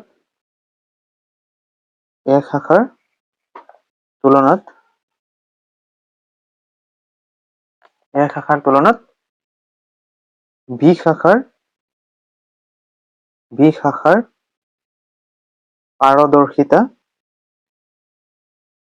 পাৰদৰ্শিতা কি উন্নত। গতিকে আমাৰ 6 নম্বৰ কুৱেশ্যনৰ সলিউশন ইমানলৈকে হৈ গ'ল। এতিয়া আমি নেক্সট কৰিম 7 নম্বৰ কুৱেশ্যন। চোৱা 7 নম্বৰ কুৱেশ্যন আমাক কি দিছে, যে এখন ক্ৰিকেট খেলত দুটা দল এ আৰু বি এ প্ৰথম 60টা বলত লাভ কৰা ৰান সংখ্যাবোৰ তলত উল্লেখ কৰা হ'ল। এতিয়া আমাক কি কৈছে, একেটা লেখতে দুটা বাৰম্বাৰতা বহুভুজ আঁকি উভয় দলৰ তথ্যসমূহ প্ৰকাশ কৰা। ইংগিত আমাক কি কৈছে, যে প্ৰথমতে শ্ৰেণী অন্তৰালসমূহ অবিচ্ছিন্ন ৰূপত সজাই ল'ব দিছে। আমি যিটো 4 নম্বৰ অংকত কৰিছিলো যে অবিচ্ছিন্ন ৰূপত আমি সজাই লৈছিলো, এইটো অবিচ্ছিন্ন ৰূপত। গতিকে আশা কৰো অবিচ্ছিন্ন ৰূপ তোমালোকৰ মনত আছে। এতিয়া চোৱা 7 নম্বৰ সলিউশন। এতিয়া চোৱা আমি কি কৰিম, এই যিটো আছে আৰু এইটো ফাৰ্ষ্ট, অৰ্থাৎ 7ৰ পৰা 6 গ'লে 1, 7ৰ পৰা 6 গ'লে কিমান 1। এতিয়া কি কৰিম, এই 1টো এবাৰ, যে 7ৰ পৰা 6 গ'লে 1, একক আকৌ কি কৰিম 2ৰে হৰণ কৰিম। একক কিৰে হৰণ কৰিম, 2ৰে হৰণ কৰিলে কিমান হ'ব, 2ৰে হৰণ কৰি এবাৰ এইটোৰ লগত কি কৰিম, গতিকে 0.5ৰ পৰা আমি যদি 1ৰ পৰা 0.5 বিয়োগ কৰি কি কৰো, কি হ'ব 0.5 হ'ব। আকৌ কি কৰিম, এই 6ৰ লগত কি কৰিম 0.5 যোগ কৰিম। এবাৰ এইটোৰ চোৱা, আকৌ ভালকে চোৱা, 7ৰ পৰা 6 গ'লে 1, একক কি কৰিম 2ৰে হৰণ কৰিম। 2ৰে হৰণ কৰি যিটো ওলাব সেইটো এবাৰ এইটোৰ লগত বিয়োগ কৰিম, আকৌ যিটো পাম সেইটো এই ছেকেণ্ড যিটো সংখ্যা সেইটোৰ লগত যোগ কৰিম। গতিকে ইফালে কি হ'ব, যে 6ৰ লগত 0.5 যোগ কৰিম 6.5, আকৌ এইটো ইফালে আনিম আগৰ নিচিনা 6, আকৌ ইফালে কি হ'ব 12.5, আকৌ ইফালে কি হ'ব 12.5, আৰু ইফালে কি হ'ব 18.5, আকৌ ইফালে কি হ'ব 18.5, আৰু ইফালে কি হ'ব 24.5, ইফালে কি হ'ব 24.5, আৰু ইফালে কি হ'ব 30.5 হ'ল। আকৌ ইফালে কি হ'ব 30.5, ইফালে কি হ'ব 36.5, ইফালে কি হ'ব 36.5, আকৌ কি হ'ব 42.5 হ'ল। আকৌ কি কৰিম, ইফালে 42.5, ইফালে কি হ'ব 48.5, ইফালে আকৌ কি কৰিম, যে ইফালে আকৌ কি কৰিম 48.5টো আহিব, আৰু ইফালে 54.5 হ'ব। আকৌ কি কৰিম ইফালে 54.5, আৰু ইফালে কি হ'ব 60.5। এতিয়া চোৱা শ্ৰেণী চিহ্ন কেনেকে উলিয়াম, এই 6 আৰু 1 যোগ কৰিম, 6 আৰু 1ৰ যোগ কৰি আধা বহাম। 6 1 কিমান 7, 7ৰ আধা কিমান, 7ৰ আধা হ'ল 3.5 হ'ল। তাৰপিছত চোৱা 12 আৰু 7 কিমান 19, 19ৰ আধা কিমান হ'ব, 19ৰ আধা 9.5, 9 9 18, আৰু ইফালে 5 5 10 হ'ব। বুজি পাইছা? তাৰপিছত আকৌ এইটো চোৱা, এতিয়া চোৱা 3.5 9.5 কিমান বাঢ়িছে চোৱা, ইফালে কি হ'ব চেম 0.5 এনেকে গৈ থাকিব, 0.5 বুজি পাইছে, 0.5 এনেকে বাঢ়ি গৈ আছে, 0.5 এনেকে চেম গৈ আছে। আৰু ইফালে কিমান হৈছে 3 গুণ 3, 3 3 গুণ 3, 3ৰ পিছত কি হৈছে, কি যোগ হৈছে চোৱা 6 যোগ হৈছে, হয়নে? তাৰপিছত আকৌ 9ৰ লগত কি কৰা 6 যোগ কৰা, কিমান হ'ব 15, কিমান হ'ব 15। তাৰপিছত আকৌ যোগ কৰা, কিমান হ'ব, আকৌ 6 যোগ কৰা 21, 21ৰ লগত আকৌ 6 যোগ কৰা, কিমান হ'ব 27, আকৌ 6 যোগ কৰা কিমান হ'ব 33, আকৌ যোগ কৰা কি হ'ব 39, 39 লগত আকৌ 6 যোগ কৰা কি হ'ব যে 45 45 লগত আকৌ 6 যোগ কৰা কি হ'ব 51 আকৌ 51 লগত 6 যোগ কৰা কিমান হ'ব 57.5 হ'ব এতিয়া আমি নেক্সট কি কৰিম যে বাৰম্বাৰতা বহু বস্তু আঁকিম ইয়াতে চোৱা তোমালোকৰ কাৰণে মানে কি x আৰু y এনেকে হেৰি কৰি থৈছো এতিয়া চোৱা আমি ইয়াতে কি কৰিম যে বাৰম্বাৰতা বহুভুজ আমি অংকন কৰিম বাৰম্বাৰতা বহুভুজ চোৱা ফাৰ্ষ্ট তোমালোক আমি কি কৰিম যে এ দলৰটো হেৰি কৰিম ফাৰ্ষ্ট আমি এ দলৰ কাৰণে শ্ৰেণী চিহ্ন যেটো আছে আমি সেইটো অংকন কৰিম চোৱা শ্ৰেণী চিহ্ন 3.5 ত কি 3.5 ত চোৱা 3.5 ত কিমান আছে 2 আছে কিমান 2 গতিকে 3.5 ত 2 আঁকিবা ফাৰ্ষ্ট এইটো চোৱা এইটো 1 আৰু এইটো হৈ যাব 2 ঠিক আছে গতিকে এনেকৈ ধুনীয়াকৈ এটা বিন্দু দি দিব ইয়াৰ পিছত চোৱা ইয়াৰ পিছত কি আছে যে 9.5 আছে এতিয়া চোৱা 9.5 ত দল এত কি আছে 1 আছে গতিকে 9.5 ৰ 1 এটা আঁকিবা এইটো ঠিক আছে এইটো ইয়াৰ পিছত কি আছে 15.5 ত কি আছে দল এত 8 আছে গতিকে চোৱা 15.5 ত 8 চোৱা 15.5 ত 8 গতিকে চোৱা কি হ'ব এইটো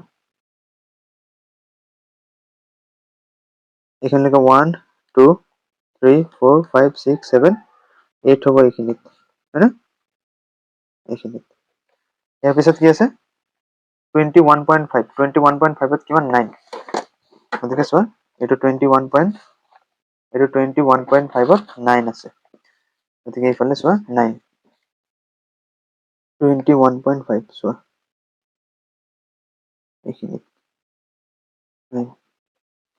এইফালে চোৱা 21.5 আছে চিধা হয়নে গতিকে এইখিনিত বহাই দিবা 21.5 ঠিক আছে ইয়াৰ পিছত কি আছে চোৱা 27.5 ত কিমান 4 27.5 ত কিমান 27 ৰ আগত কি আছে 21.5 21.5 ত কিমান 9 গতিকে 21.5 ত 9 বহোৱা 21 আমাৰ 21.5 ৰ 9 আমি আঁকিলো অলৰেডি গতিকে 27.5 এতিয়া বহাম 27.5 ত কিমান 4 গতিকে 27.5 ত কিমান 4 বহোৱা চোৱা এইটো 1 2 3 4 এইটো ইয়াৰ পিছত কি আছে চোৱা আমি 27.5 ত কি বহালো 4 এতিয়া 33.5 33.5 ত কিমান আছে 5 আছে গতিকে 33.5 ত 5 বহোৱা চোৱা 1 2 3 4 এইখিনি 5 হল ইয়াৰ পিছত কি আছে 39.5 চোৱা 39.5 ত কিমান আছে 6 আছে গতিকে চোৱা 39.5 ত 6 মনোযোগেৰে চাবা এইটো 1 2 3 4 5 6 এইখিনি ইয়াৰ পিছত কি আছে 45.5 চোৱা 45.5 ত কিমান আছে 10 গতিকে এইটো চোৱা 45.5 ত কিমান 10 গতিকে 10 ত চোৱা এইটো 1 2 3 4 5 6 7 8 ইয়াৰ পিছত আৰু কিমানটা লাগে দুটা লাগে এইটো 9 আৰু 10 এইটো এই 10 ৰ চিধা চিধি যেটো হ'ব এইটো বিন্দু তেনেকে দি থবা ইয়াৰ পিছত কি আছে 51.5 কি আছে 51.5 51.5 ত কিমান আছে 6 গতিকে 51.5 ত আমি 6 বহাম চোৱা 51.5 ত 6 গতিকে চোৱা 1 2 3 4 5 ইয়ালৈকে 6 গতিকে এইটো হ'ব ইয়াৰ পিছত কি আছে 63.5 ইয়াৰ পিছত কি আছে 57.5 57.5 ত কিমান আছে 2 আছে গতিকে 57.5 ত কিমান কি বহাবা 2 বহাবা চোৱা এইটো হ'ল 1 এইটো হ'ল 2 গতিকে এইটো ঠিক আছে এতিয়া আমি কি কৰিম এটা বিন্দু যেহেতু ইফালে সংযোগ কৰি দিম হয় নহয় গতিকে চোৱা আটাইকেইটা আমি কি কৰো ফাৰ্ষ্ট সংযোগ কৰি লওঁ চোৱা এনেকে সংযোগ কৰিবা ইয়াৰ পিছত এনেকে এইটোৰ লগত এনেকে সংযোগ কৰিবা ইয়াৰ পিছত 9.5 আমি 15.5 ৰ লগত ইয়াৰ পিছত 21.5 ৰ লগত এনেকে সংযোগ কৰিলো ইয়াৰ পিছত কি আছে 27.5 হয়নে 27.5 ইয়াৰ পিছত এইটো আকৌ এইটোৰ লগত সংযোগ কৰিলো এনেকে আকৌ এইটো এনেকৰ লগত আকৌ এইটো এটাৰ লগত এনেকে সংযোগ কৰি এইফালে এনেকে সংযোগ কৰি এইটো আকৌ ইফালে এনেকে সংযোগ কৰি দিবা। সংযোগ কৰি দি আকৌ ইফালে যিটো পিছৰ যিটো পৰ্যায় আছে সেই পৰ্যায়টোৰ লগত আমি কি কৰি দিম, সংযোগ কৰি দিব লাগিব। কাৰণ তোমালোকৰ আগতে এই নিয়মটো কৈছোৱেই, গতিকে এনেকে সংযোগ কৰি দিলো। ঠিক আছে, আকৌ ইফালে কিমান আছে চোৱা 3.5 3.5 আৰু সিফালে কি আছে চোৱা, ইফালে আমি 0.6 আমি 0.6 টো কি কৰিম, মাইনাছ কৰিম। গতিকে চোৱা কি হ'ব যে 6.0 আমি কি কৰিম 3.5 মাইনাছ কৰিম। 10ৰ পৰা 5 গ'লে 5 দশমিক, তাৰপিছত 6ৰ পৰা 3 গ'লে কিমান হ'ব, চোৱা ইফালে কি আছিল 10ৰ পৰা 5 গৈছিল, ইফালে কি আছে 4, 4ৰ পৰা 3 গ'লে 1, গতিকে কি হ'ব, চোৱা ইফালে 10ৰ পৰা 5 গ'লে 5, ইফালে আছে 5, 5ৰ পৰা 3 গ'লে কিমান হ'ব 2, গতিকে কি হ'ব 2.5। ইফালে মই কি কৰিম যে 2.5 এটা ল'ম। চোৱা ইফালে বাওঁফালে মই কি কৰিম, এটা ঘৰ বঢ়াই ল'ম ইমানলৈকে, ইয়ালৈকে। গতিকে ইয়ালৈকে কিমান হ'ব যে 2.5, কিহৰ 2.5 যে মাইনাছৰ 2.5। গতিকে এই যিটো বিন্দু আছে এই বিন্দুটোৰ পৰা ইয়ালৈকে কি কৰি দিম, মই সংযোগ কৰি দিম। গতিকে আমাৰ যিটো দল এৰ আছিল এইটো আমাৰ হৈ গ'ল। এইটো লিখি দিবা যে দল এ, দল এ। ঠিক আছে, এতিয়া মই নেক্সট কি কৰিম, দল বিৰ কাৰণে আঁকিম। চোৱা দল বি, চোৱা দল বিৰ কি আছে 3.5 হয়নে? গতিকে চোৱা 3.5ৰ বিপৰীতে কি লিখিম 5, কিহৰ কাৰণে যে দল বিৰ কাৰণে হ'ল। 3.5ৰ বিপৰীতে 5, এইখিনি থব। ইয়াৰ পিছত চোৱা, ইয়াৰ পিছত কি আছে 6, 6ৰ বিপৰীতে আমি কি লিখিম 9.5 হয়নে, 9.5। চোৱা 9.5ৰ বিপৰীতে আমি কি লিখিম 6, এইটো চোৱা এইখিনি থব হ'ল। ইয়াৰ পিছত চোৱা দল বিৰ 2, 15.5ৰ বিপৰীতে কিমান 2, 15.5ৰ বিপৰীতে 2, গতিকে এইখিনিত চোৱা এইটো 2 হ'ল।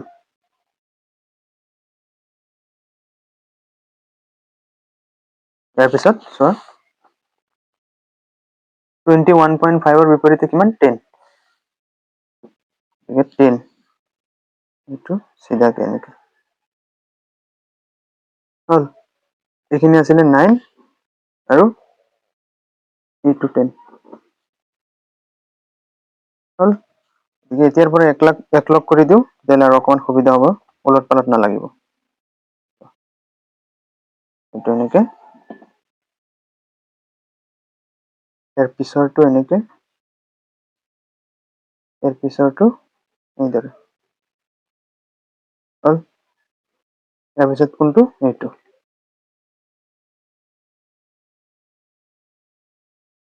নেক্সট কি যে 27.5, 27.5ৰ বিপৰীতে কিমান 5, গতিকে 27.5ৰ বিপৰীতে 5 ক'ত আছে চোৱা এইখিনিত, এইটো গতিকে এনেকে সংযোগ কৰি দিম হ'ল। ইয়াৰ পিছত কি আছে যে 33.5ৰ বিপৰীতে গ্ৰুপ বিৰ কি যে 6, গতিকে 33.5ৰ বিপৰীতে আমি 6 ক'ত আছে চোৱা এইটো 6, এইটো 5, এইখিনিত 6 হয়নে, এইখিনিত 6, গতিকে আকৌ ক'ত দিম যে এনেকে সংযোগ কৰি দিম এইটোৰ লগত হ'ল। 33.5লৈকে গ'ল আমাৰ। এতিয়া কি আছে 39.5, 39.5ৰ বিপৰীতে কিমান 3, 39.5ৰ বিপৰীতে আমাৰ 3 আছে, গতিকে 3 চোৱা যে এইটো 1 2 এইখিনিত 3, গতিকে এনেকে এইটোক আমি এনেকে সংযোগ কৰি দিম হ'ল। ইয়াৰ পিছত কি আছে যে 45.5ৰ বিপৰীতে কিমান 4, 45.5ৰ বিপৰীতে 4, এইটো 2 1 2 এইটো 1 2 3 4 এইটো এনেকৈ সংযোগ কৰি দিম। ইয়াৰ পিছত কি আছে 51.5 ৰ বিপৰীতে কিমান 8 51.5 ৰ বিপৰীতে কিমান 8 ঠিক আছে 8 কোনখিনিত আছে এইখিনিত মই দেখাই দিছো এইটো 1 2 3 4 5 6 7 8 হল বিপৰীতে 8 কোনখিনিত যাব এইখিনিত গতিকে এনেকৈ সংযোগ কৰি দিলো। তাৰপিছত কি আছে 57.5 ৰ বিপৰীতে কিমান 10 57.5 ৰ বিপৰীতে 10 এইখিনিলৈকে এইখিনি কিমান 9 আৰু এটা 10 হল এইখিনিত হ'ব অকে এইটোৰ লগত সংযোগ কৰি দিম এনেকৈ হ'ব। গতিকে আমাৰ শেষ হৈ গ'ল মানে কি এতিয়া এইটো আকৌ এই শেষ বিন্দুটোৰ লগত আমি কি কৰিম সংযোগ কৰি দিম হল। এইটো কি দল বিৰ এইটো কি দল বিৰ কাৰণে আমি আঁকিলো আৰু এই আগৰটো আছিল কি দল এ তোমালোকে ইয়াতে অকমান প্ৰব্লেম পাই আছে চাগে এই ডাঙৰ যিটো হেৰি আছে এইটো দল এ হল। গতিকে আমাৰ এইটো বাৰংবাৰতা বহু বস্তু অঁকা হল। গতিকে আমাৰ 7 নম্বৰ চলিউচনটো হৈ গ'ল। 7 নম্বৰ চলিউচনটো আকৌ এবাৰ চাই লোৱা।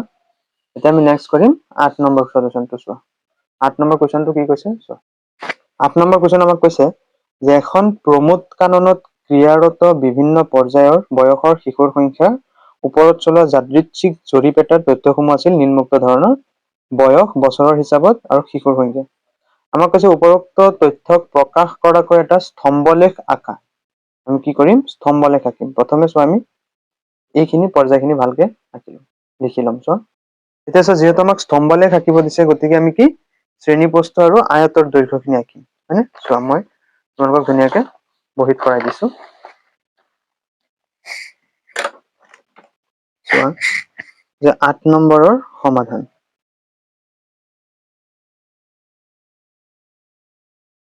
8 নম্বৰৰ সমাধান আমি ফাৰ্ষ্ট টেবুলটো আঁকিলো চোৱা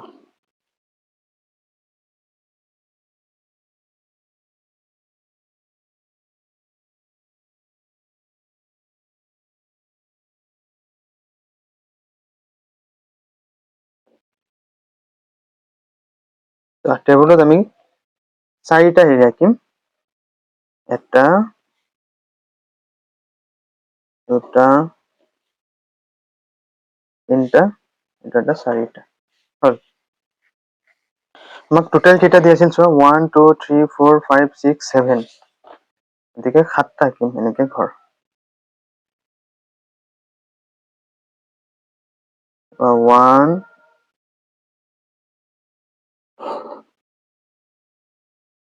2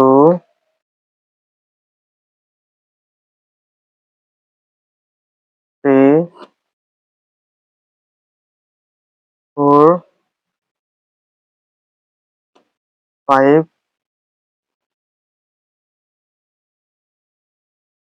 6 আৰু এটা কি 7 8টা ঘৰ আমাক লাগিব ন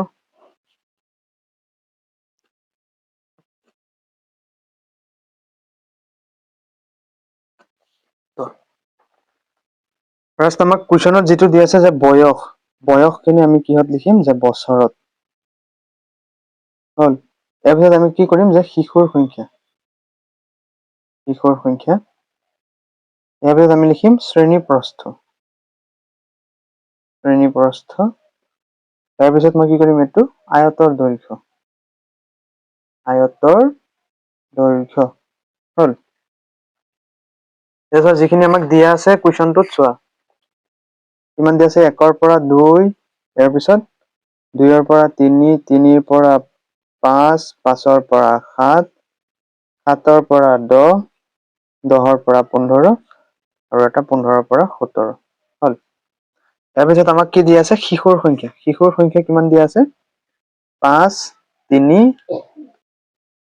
6 12 9 14 10 4 এতিয়া আমি শ্ৰেণী প্ৰস্থ উলিয়াম। শ্ৰেণী প্ৰস্থ কেনেকৈ উলিয়াম চোৱা, মই ইয়াতে তোমালোকক লিখি দিছোঁ। শ্ৰেণী প্ৰস্থটো মই কেনেকৈ উলিয়াম, যে শ্ৰেণী প্ৰস্থ মই উচ্চ সীমাৰ পৰা নিম্ন সীমাটো মাইনাছ কৰিম। উচ্চ সীমা বিয়োগ নিম্ন সীমা। উচ্চ সীমা বিয়োগ নিম্ন সীমা মানে এইটোৰ পৰা এইটো বিয়োগ কৰিম। 2ৰ পৰা 1 গ'লে কিমান? 1। 3ৰ পৰা 2 গ'লে 1। 5ৰ পৰা 3 গ'লে 2। 7ৰ পৰা 5 গ'লে 2। তাৰপিছত চোৱা, 10ৰ পৰা 7 গ'লে 3। 15ৰ পৰা 10 গ'লে 5। 17ৰ পৰা 15 গ'লে 17ৰ পৰা 15 2 এইটো। এতিয়া নেক্সট মই কি কৰিম, আয়তৰ দৈৰ্ঘ্য উলিয়াম। কি? যে আয়তৰ দৈৰ্ঘ্য। এই আয়তৰ দৈৰ্ঘ্যটো উলিয়াবলৈ এটা নিৰ্দিষ্ট সূত্ৰ আছে, সেই সূত্ৰটো হ'ল চোৱা,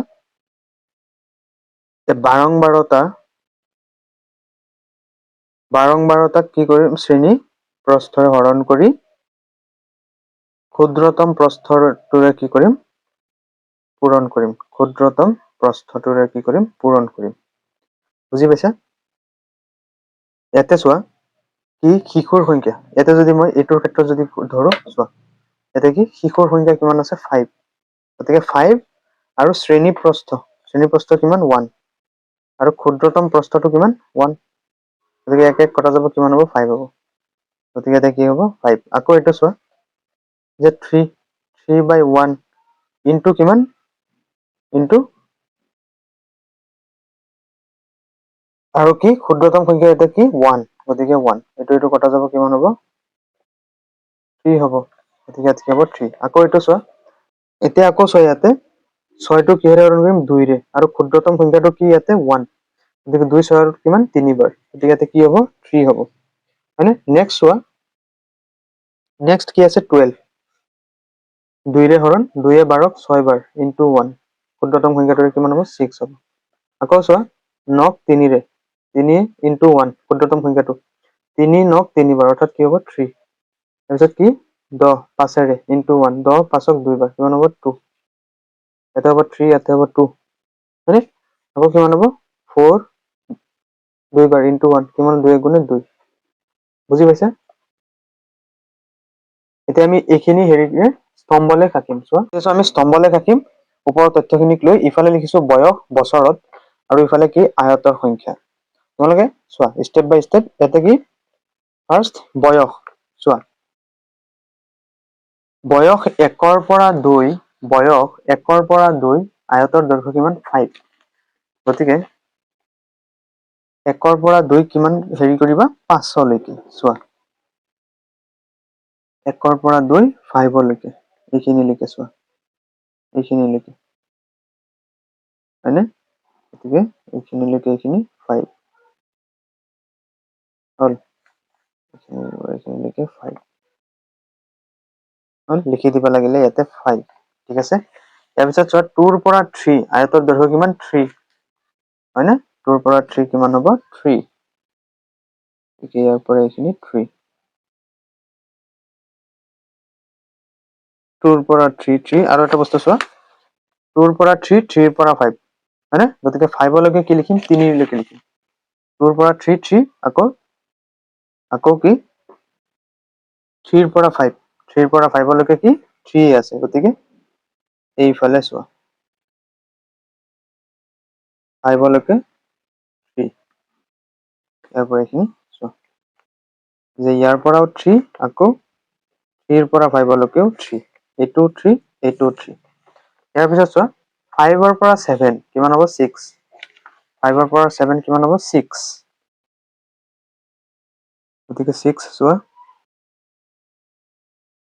এইখিনিলৈকে 6। হয়নে? এইখিনিলৈকে 6। গতিকে 5ৰ পৰা 7 6,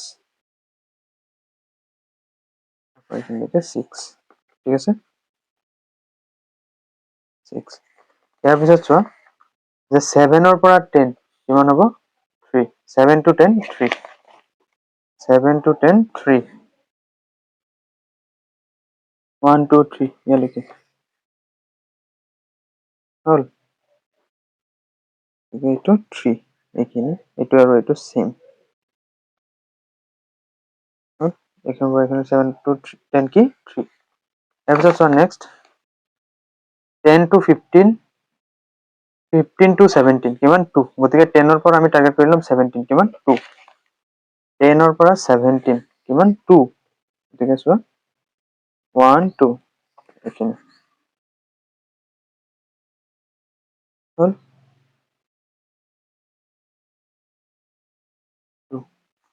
10 ৰ পৰা ফাৰ্ষ্ট কি 10 ৰ পৰা 15 10 ৰ পৰা 15 তাৰপিছত আকৌ 15 to 17 দুইটাতে কিমান 2 2 কিমান আছে 2 2 গতিকে এইটো ইমান টান নাছিল একেবাৰে ইজি গতিকে আশা কৰো তোমালোকে বুজি পাইছা গতিকে আমাৰ কি হ'ল 8 নম্বৰৰ স্তম্ভলেখ হৈ গ'ল বুজি পাইছা 8 নম্বৰ এইটো আছিল আমাৰ আমি হেৰি কৰিছিলো টেবুলটো আঁকিছিলো ইয়াৰ পিছত আমি স্তম্ভলেখটো আঁকিলো গতিকে 8 নম্বৰ সলিউশন ইমানলৈকে সমাপ্ত হ'ল এতিয়া নেক্সট চোৱা এতিয়া চোৱা 14.4 শেষৰটো 9 নম্বৰ কুৱেশ্যনটো আমাক কি দিছে যে এখন স্থানীয় টেলিফোন ডাইৰেক্টৰীৰ পৰা যাদৃচ্ছিকভাৱে 100টা উপাধি বাছনি কৰা হ'ল আৰু এই উপাধিবোৰত ইংৰাজী বৰ্ণমালাৰ আখৰসমূহৰ বাৰম্বাৰতা বিভাজন তলত দিয়া ধৰণে পোৱা গ'ল আখৰৰ সংখ্যা উপাধিৰ সংখ্যা এনেকে দিছে আমাক এতিয়া কৈছে প্ৰদত্ত তথ্যখিনিক প্ৰতিফলিত কৰাকৈ এটা স্তম্ভলেখ আঁকা আৰু স্তম্ভলেখৰ পৰা আমাক এটা কুৱেশ্যন উলিয়াব দিছে যে সৰ্বাধিক সংখ্যাৰ উপাধি থকা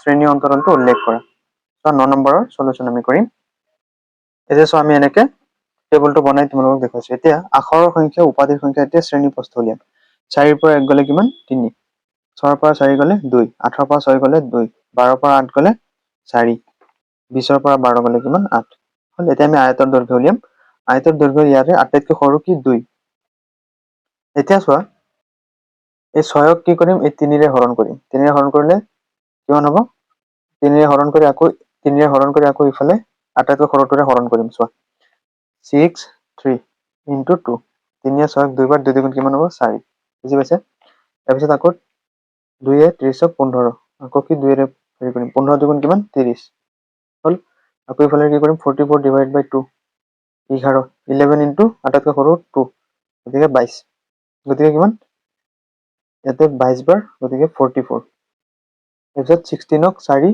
আটাইতকৈ সৰু 2 হে 4 16ক 4 বাৰ 4 দুগুণে কিমান 8 তাৰপিছত আকৌ 4 8ৰে আটাইতকৈ সৰুটোৰে পূৰণ হয় নহয় গতিকে 4 8ক 2 বাৰ 2 2 2ক 1 বাৰ গতিকে কিমান হ'ব 1 বুজি পাইছা এতিয়া আমি নেক্সট কি কৰিম আমি স্তম্ভলেখ আঁকিম চোৱা এতিয়া চোৱা তোমালোকক এইটো মই আঁকি দিছো এইটো কি যে আমি স্তম্ভলেখ আঁকিম আমি স্তম্ভলেখ এইটো স্তম্ভলেখ আঁকিলো এতিয়া চোৱা স্তম্ভলেখ 1 ৰ পৰা 4 কিমান আছে আয়তৰ দৈৰ্ঘ্য 4 1 ৰ পৰা 4 লৈকে আমি কি কৰিম 4 চোৱা এই 1 ৰ পৰা 4 লৈকে 4 হ'ল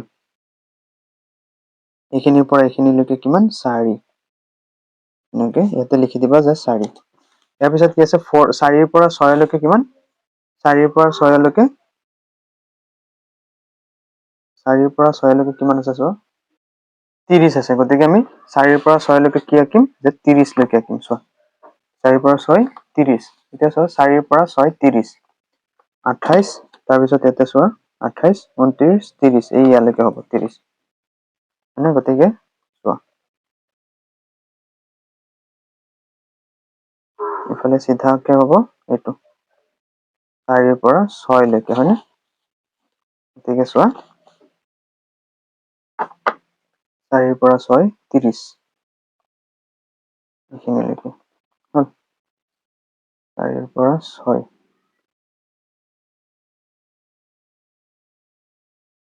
এইখিনিৰ পৰা এইখিনি 30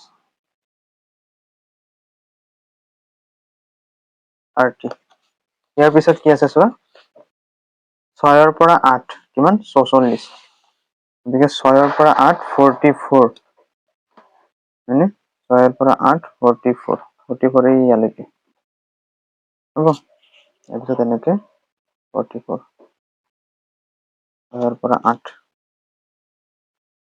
ইফালে এনেকে দিবা 6 ৰ পৰা 8 কিমান 44 তাৰপিছত কি আছে 8 ৰ পৰা 12 কিমান 8 8 ৰ পৰা 12 লৈকে কিমান আছে 8 গতিকে চোৱা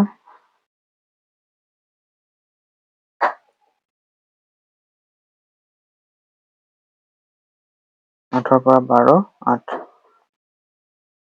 ইয়াৰ পৰা এইখিনি কিমান আছে 8 হল ইয়াৰ পিছত নেক্সট কি আছে চোৱা ইয়াৰ পিছত 12ৰ পৰা 20 কিমান আছে 1 এইটো চোৱা 12ৰ পৰা 20 1 আছে কিমান 1 গতিকে 1 টো চোৱা এনেকৈ হেৰি কৰি দিওঁ 1 ইয়ালৈকে হয়নে গতিকে 12ৰ পৰা 20 এইখিনিৰ পৰা এইখিনি কিমান 1 ঠিক আছে গতিকে আমাৰ স্তম্ভলেখ অঁকা হৈ গ'ল 9 নম্বৰৰ এতিয়া 9 নম্বৰ 2 9 নম্বৰ 1 টো আমাৰ অলৰেডি হৈ গ'ল 9 নম্বৰ 1 আমাৰ হৈ গ'ল এতিয়া 2 আমাক কি কৈছে সৰ্বাধিক সংখ্যাৰ উপাধি থকা শ্ৰেণী অন্তৰালটো উল্লেখ কৰা সৰ্বাধিক সংখ্যক হেৰি থকা কোনটো হ'ব চোৱা গতিকে সৰ্বাধিক উপাধি থকা শ্ৰেণী অন্তৰালটো কি যে 6ৰ পৰা 8 তোমালোকে এনেকৈ লিখি দিবা 2 নম্বৰটো যে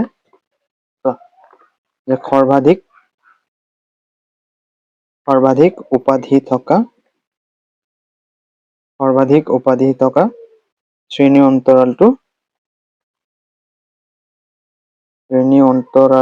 হ'ল 6ৰ পৰা 8 হ'ল গতিকে আমাৰ 9 নম্বৰ সলিউশনো হৈ গ'ল আমাৰ 9 নম্বৰ সলিউশনো হৈ গ'ল গতিকে ষ্টুডেন্ট তোমালোকৰ আজি 14.3 1ৰ পৰা 9 লৈকে গোটেইখিনি অংক একেবাৰে যিমান পাৰো সহজ নিয়মত কৰাবলৈ চেষ্টা কৰিলো গতিকে তোমালোকে আজিৰ ভিডিঅটো লাইক কৰি আমাৰ সেৱা পাঠশালা সাবস্ক্ৰাইব কৰি ৰাখিবা ইয়াৰ উপৰি তোমালোকৰ ক্লাস 9ৰ মেথছৰ গোটেইখিনি চেপ্টাৰ মই অলৰেডি কৰাই থৈছো তোমালোকে আমাৰ এইটো সেৱা পাঠশালা ইউটিউব চেনেলৰ ক্লাস 9 মেথছ বুলি আছে এটা প্লেলিষ্ট তাতে গোটেইখিনি ক্লাস পাই যাবা গতিকে তোমালোকৰ কাৰণে ইমান কষ্ট কৰো তোমালোকে কি কৰিবা আমাৰ সেৱা পাঠশালা সাবস্ক্ৰাইব কৰিবা আৰু লগৰ বন্ধু বান্ধৱীৰ লগত কি কৰিবা শেয়াৰ কৰিবা যে আমাৰ অনলাইনত ইমান ধুনীয়াকৈ ছাৰে ক্লাস কৰাই আছে ফ্ৰী অফ কষ্টত হয়নে গতিকে লগৰ বন্ধু ইয়াৰ উপৰি গ্ৰুপত শ্বেয়াৰ কৰি দিবা আমাৰ সেৱা পাঠশালা আৰু তোমালোকে শিকি থাকা হয়নে ক্লাস 9ৰ আসামিজ সোশ্যাল সায়েন্স ইংলিশ গোটেইখিনি মই দি আছো তোমালোকৰ কাৰণে একদম ফ্ৰী অফ কষ্টত গতিকে ভিডিঅ'টো লাইক কৰিবা গতিকে আজিলৈ আহিছো থেংক ইউ